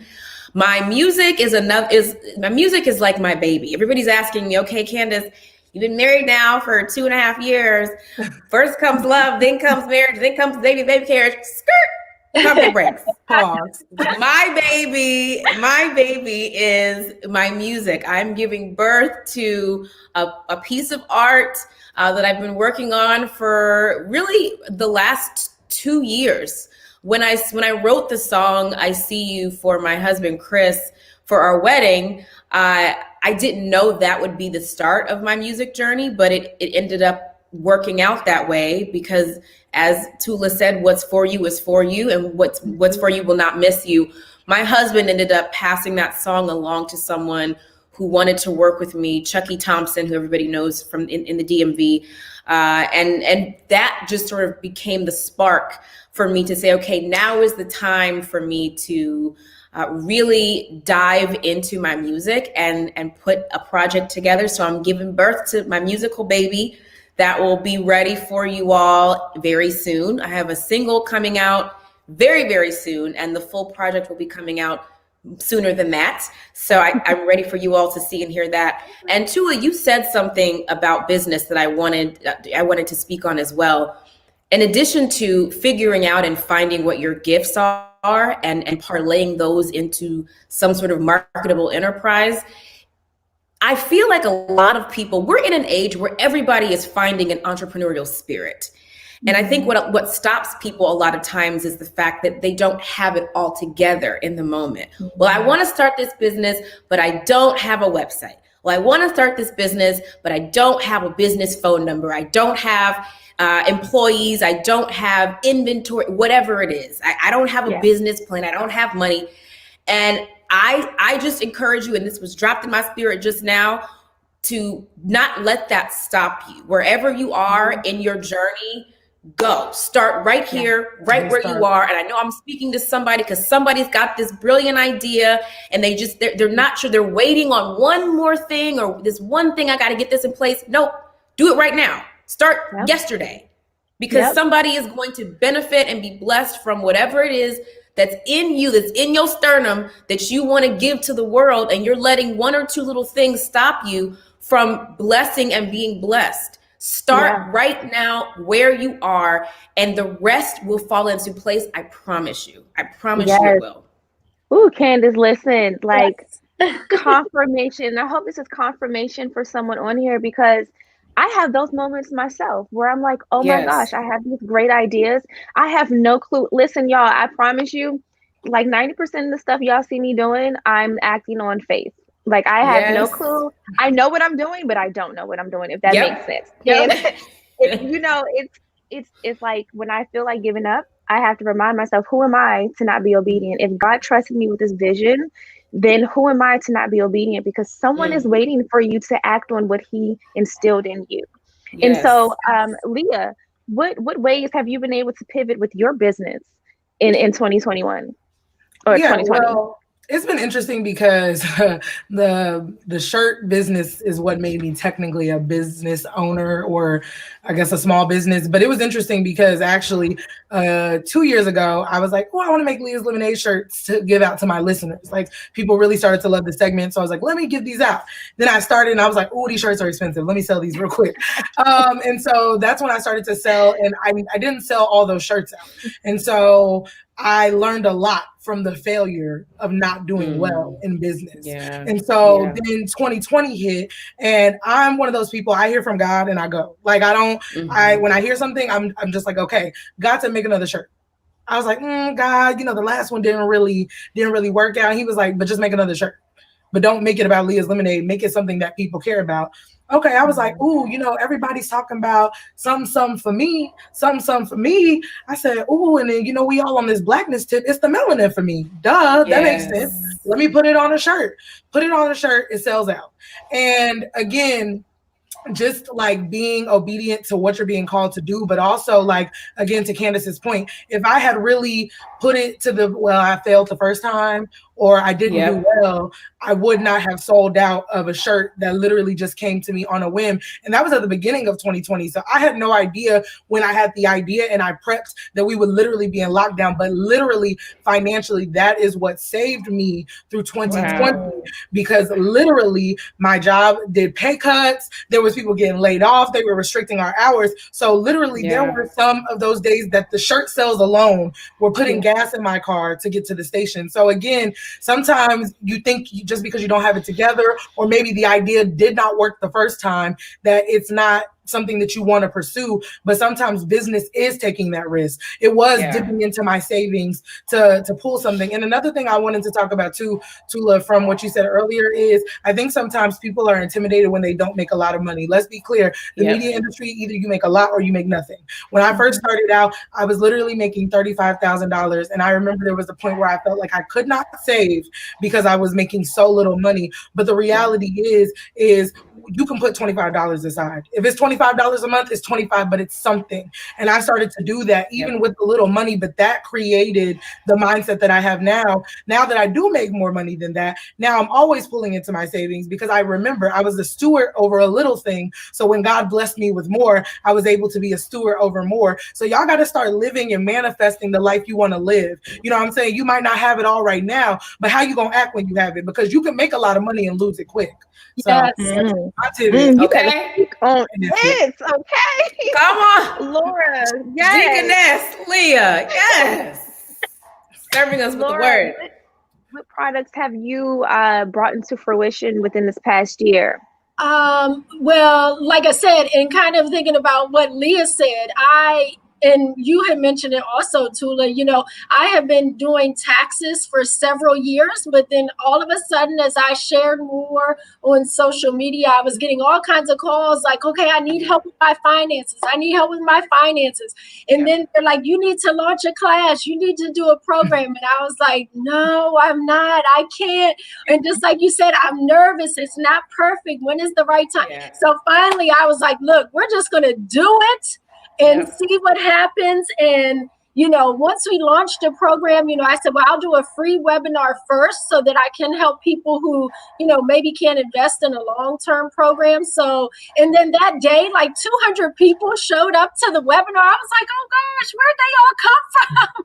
And then, like I said, I had a group of people sign up, and our last class was just this past Wednesday, as a matter of fact. And I have an awesome group of people, and I cannot wait. So like I said, 2021 is also, like you said, the year of do it scared. Even if it's not perfect, just do it. And your tribe, and they will come. And just be reminded, a lot of times it's not going to be your family member or your friends, No. It's not. So we have to, that's the other thing that I learned this year is, and not saying I don't have a great support system, but some of your biggest cheerleaders and your biggest supporters are going to be people that you don't even know. Strangers. Know. Like the people that enrolled in this program, and I'll tell you, it's not a cheap program. It's a higher end program because it's 90 days, and you have access to me all the time. Then, like I said, I don't know them. I don't know them at all, just from social media. So I think that we have to, learn to appreciate those that support us, and then not worry about the ones that don't, because like we've said, that your tribe is going to find you, and your assignment and who you were meant to lead is not always going to be the people that you know. And I've been having so much fun interacting with and meeting these people that I didn't know them at all. So it's been exciting. Yeah. And I think too, when you produce services that help people, if you keep that mindset of how can I help people and not necessarily how can I make money, I think that makes all the difference. And like your spirit is going to come through, like that spirit of service. Oh, it will definitely come. It will flow and it will be organic. You guys, I want to shift us over to our Q&A portion. I know we are running out of time. This has been such a great I love you guys. Yes, I want to switch us to Q&A. So we have one question. It says, what advice would you give a woman starting out in entrepreneurship? Who wants to take a jab at this one? I can. Or I mean, maybe I'll start and then Bob can probably add to it. Because like I said, the salon, thankfully I have 3 partners in the salon, but the tax business and the other things I've done, just like purchasing a commercial property, I've done it all on my own. I think that one of the biggest things is get some friends that are like-minded. So if you are starting on this entrepreneurial journey, you're going to need to get around circles or join clubhouses, join some groups, so that they are constantly feeding you, because entrepreneur is not easy. Just like I think, through those failures. And if you are just around a circle of people who maybe aren't entrepreneurs themselves, they don't understand and they can't help you with those expectations. Like that's a quick example, the webinar that I was doing, I was like, oh, wow, I had like 500 people register. But right before that, I spoke to a friend who has done it numerous times. And he said, oh, well, expect about 30 people to show up. And I'm like, well, all 500 are going to show up. But just think, what if I would have got on that webinar and he did not tell me that, and I had 210 show up? But because he helped me and gave me the expectations, I was like, oh, well, I have 40% show up. So I was, it did well. But so I think it's also, starting to get in those circles or those organizations or those clubhouse groups, that are talking about entrepreneurial things, so that you can, understand the journey or not get upset. Just like Leah said, understanding that all the no's that are going to come, you got to get excited about hearing no, because that just gets you closer to that yes. That's a word. Yes. Leah, did you want to go next? Oh, no. I mean, I think like I was saying earlier, we kind of gave her the advice, just start. But I will say that Google is a very free resource. And a lot of times people want to do things. I had a conversation with my little cousin who, obviously is enamored by social media and was like, I want to start a lash business. I said, okay, have you done any research? Oh, I want to do a weave too. I said, okay, well, have you seen how like weave is made and where it comes from and how you get it and what vendors are? Well, no. I mean, we can want all we want, but there's research, and I think there's, so many free resources, as Laura was saying, that people can utilize to start a business or to prep. So then when you are ready, or maybe the funds is the only thing you need. So once you've learned all the knowledge, then you can move forward. Yeah. And I see one more question for Candace. How did you know what you're doing now is your calling?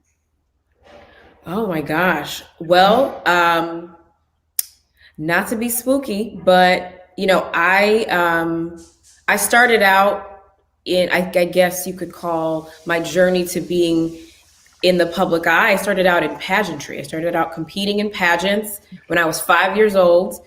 And that's where I met Tula in the pageant world. Volunteers.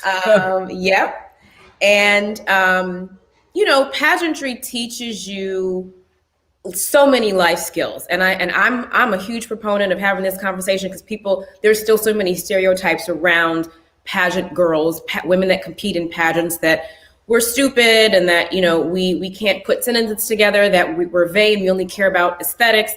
And when I tell you, I have met doctors, lawyers, accountants, rocket scientists, literally, entrepreneurs, every walk of life of women of every shape, color, in the pageant industry. And it has always inspired me. And I think we talked about this earlier. I used to receive questions and inquiries from people asking about, how do I set up my bio sheet for this pageanter? How can I improve my stage presence? Or, what gown is best for my body type? And I would just be giving out this free advice, which is how Candace Dillard Pageant Consulting became a thing. And that was my business that I loved and I would do for free. But it became this lucrative business. But in that, I used to ask myself, why do I care so much about this? It would just come so naturally to me to want to help other women, many who looked like me, who didn't have access to a lot of resources, to become the best versions of themselves. And I literally I remember I was in my room one day and I just sitting on my bed and I had this epiphany, or it was God that came to me and said, your calling is to empower women. That is why this is the thing that you can do, without ceasing, the thing that you can do without needing to receive any sort of monetary payment. The gift for me was always being able to see another woman, oftentimes women of color, succeed. And just being able to sit back and say, look what you did with the tools that you were given, and empower and push and pour into other women. It was literally just a moment that I realized, oh my God, this is what I'm supposed to be doing. And, you get away from your calling sometimes, and God will snatch you up to put you back where you're supposed to be. And I've had those moments as well, but it literally was just dropped in my lap, essentially. Yeah, absolutely. You guys, we are running out of time, and I'm so sad because I literally could talk to you all day. But I have to thank you guys. Yes, this was such a breath of fresh air. I have to thank you guys so much for joining us today for this panel. And before you guys leave, I want you guys each to give our viewers one piece of token. It could be something positive or just something to leave them with. Laura, I would like to start with you. Oh, well, we came up with this saying in my group last Wednesday that our saying for 2021 is we're going to make money, we're going to save money, we're going to invest money to make more money. So cheers to 2021. Yes. Where the money reside, where the money reside. Before my class with me jumping out the trunk. So yes, go check out And Candace, how about yourself?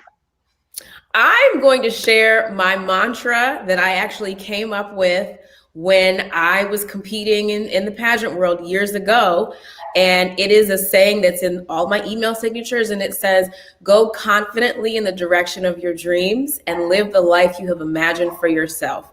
It's a quote by Thoreau.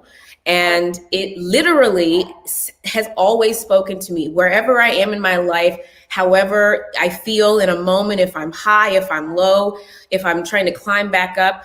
That is I call it my mantra, because it literally informs and empowers every step that I take. So I give that to you, to everyone who's listening, to write it down. And I'm a huge believer in manifesting. I manifest, as you may have seen, through Post-it notes. I write everything down. I put it on the mirrors in my bathroom. I put it on the walls in my home, so that I'm literally seeing the vision for myself. If your vision is to make $1 million this year, or to make $5,000 this year, put it on a Post-it. Manifest the things that you want. Speak the things that you want. That life and death is in the power of the tongue, for real. For real. So what you speak is what you will be. So that's what I would give you. Okay. And Leah, how about yourself? Well, I always tell people when I go talk that clearly what God has for you is for you. But since everybody got a mantra, I'll read to you what's in my little email signature.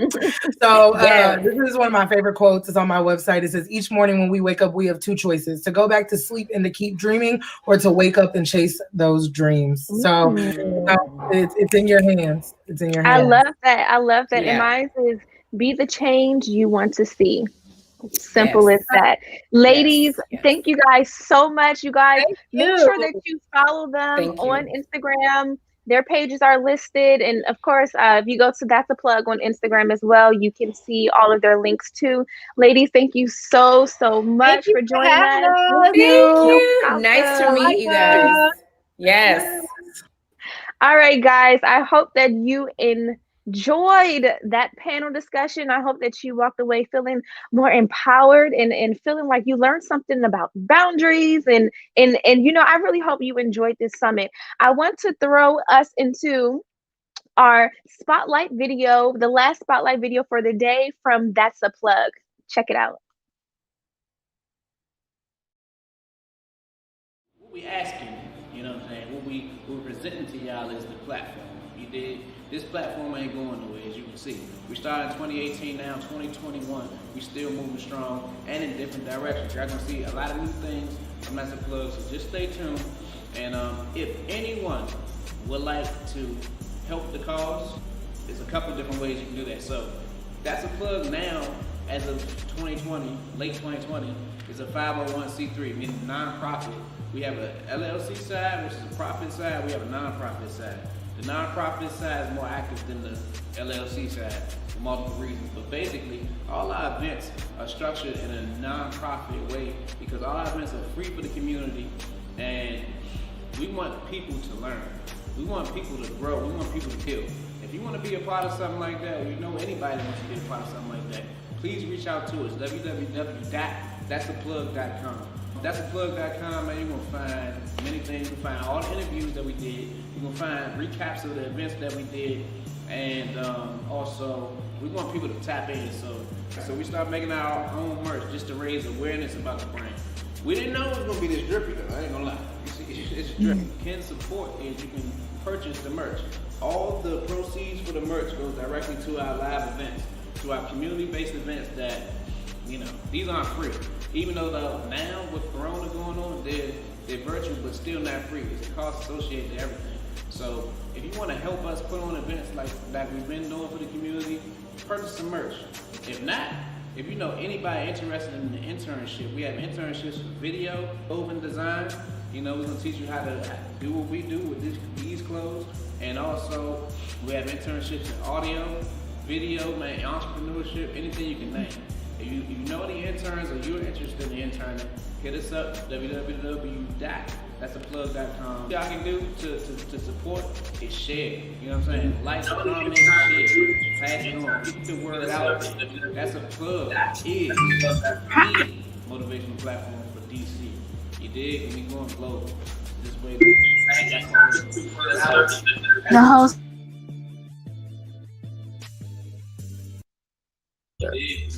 You hear me? All right, guys. The host. Okay. We in there. We back in here. Yeah. Girl, is your TV on me? I hear feedback. My fault. Let me get the remote.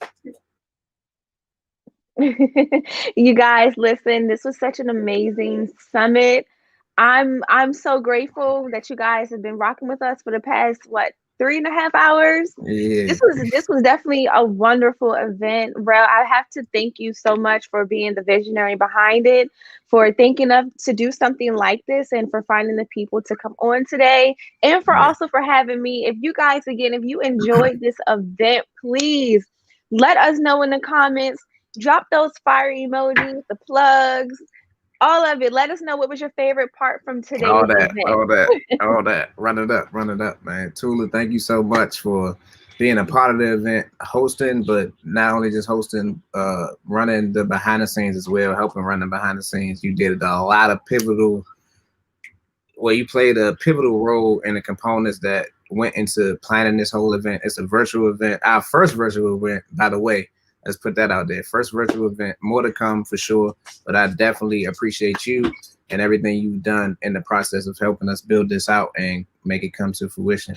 I think it was a beautiful summit. The panel was fire. I'm sitting up here taking notes. I'm not a woman at all, but I'm sitting up here taking notes because y'all just dropped so many notes that's like it can go for any gender. You woman, man, doesn't matter. Like the things y'all was touching on and speaking on was so powerful that anybody could have taken away key topics and ran with them for real. And I hope they do. That's the whole point of these summits and these events for sure. Absolutely. Yeah. You know, just some of the things I'm taking away from this entire summit in general is one, be more proactive when it comes to protecting our babies. You know, it's a lot of things about human sex trafficking I did not realize. So that's something I'm definitely looking forward to, just being more proactive and now spreading the word on that. And then also too, just it was a lot of confirmations about setting boundaries and, you know, just being a good person. And so I definitely want to thank you. Thank you all for joining us. Please stay in touch with us. If you want to stay in touch with me, you can follow me at Tula on TV. It's right there in my lower third. Make sure you guys stay in touch with Rel. Rel_business is his personal page, and That's a Plug _media is That's a Plug's Instagram page. Definitely want to thank the entire team for putting this event together behind the scenes. And yeah, that's all I have. We will see you guys at the next event, whatever that might be. You got to stay tuned to find out what it is now. Okay. So I'm gonna drop it. I'm gonna drop it right now because initially, so last year around this time we had our Guns Down Gloves Up event, which Tula attended. She popped out being a great supporter. But that was January 18th last year. So since everything got pushed back, we're gonna push this event back a little bit, but I'm gonna keep y'all posted on the date. But that's definitely what's up next. Guns Down, Gloves Up. This one was solely for the queens, but the next one is awareness around gun violence and inner cities. We put it towards DC last year, but this goes on everywhere around the country. So this is something that we really need to touch on, and it's something that we need to stay abreast and in front of because, like I said, like we lose people through sex trafficking. We lose people through, you know, raising people the wrong way. But we also lose people to gun violence, and that, you know, everything it comes in it's all compacted, but we're gonna break it apart because that's what we do. That's a plug. We there, man. Make sure y'all tune, sponsor, you get vendor. There's plenty ways you support. Just tap in. Let's do it. Absolutely. All right, now listen, I guess this is my cue to tap out. I've had such a great time hosting this. Yeah, you guys, again, if you enjoyed, make sure you guys leave us a comment and let us know.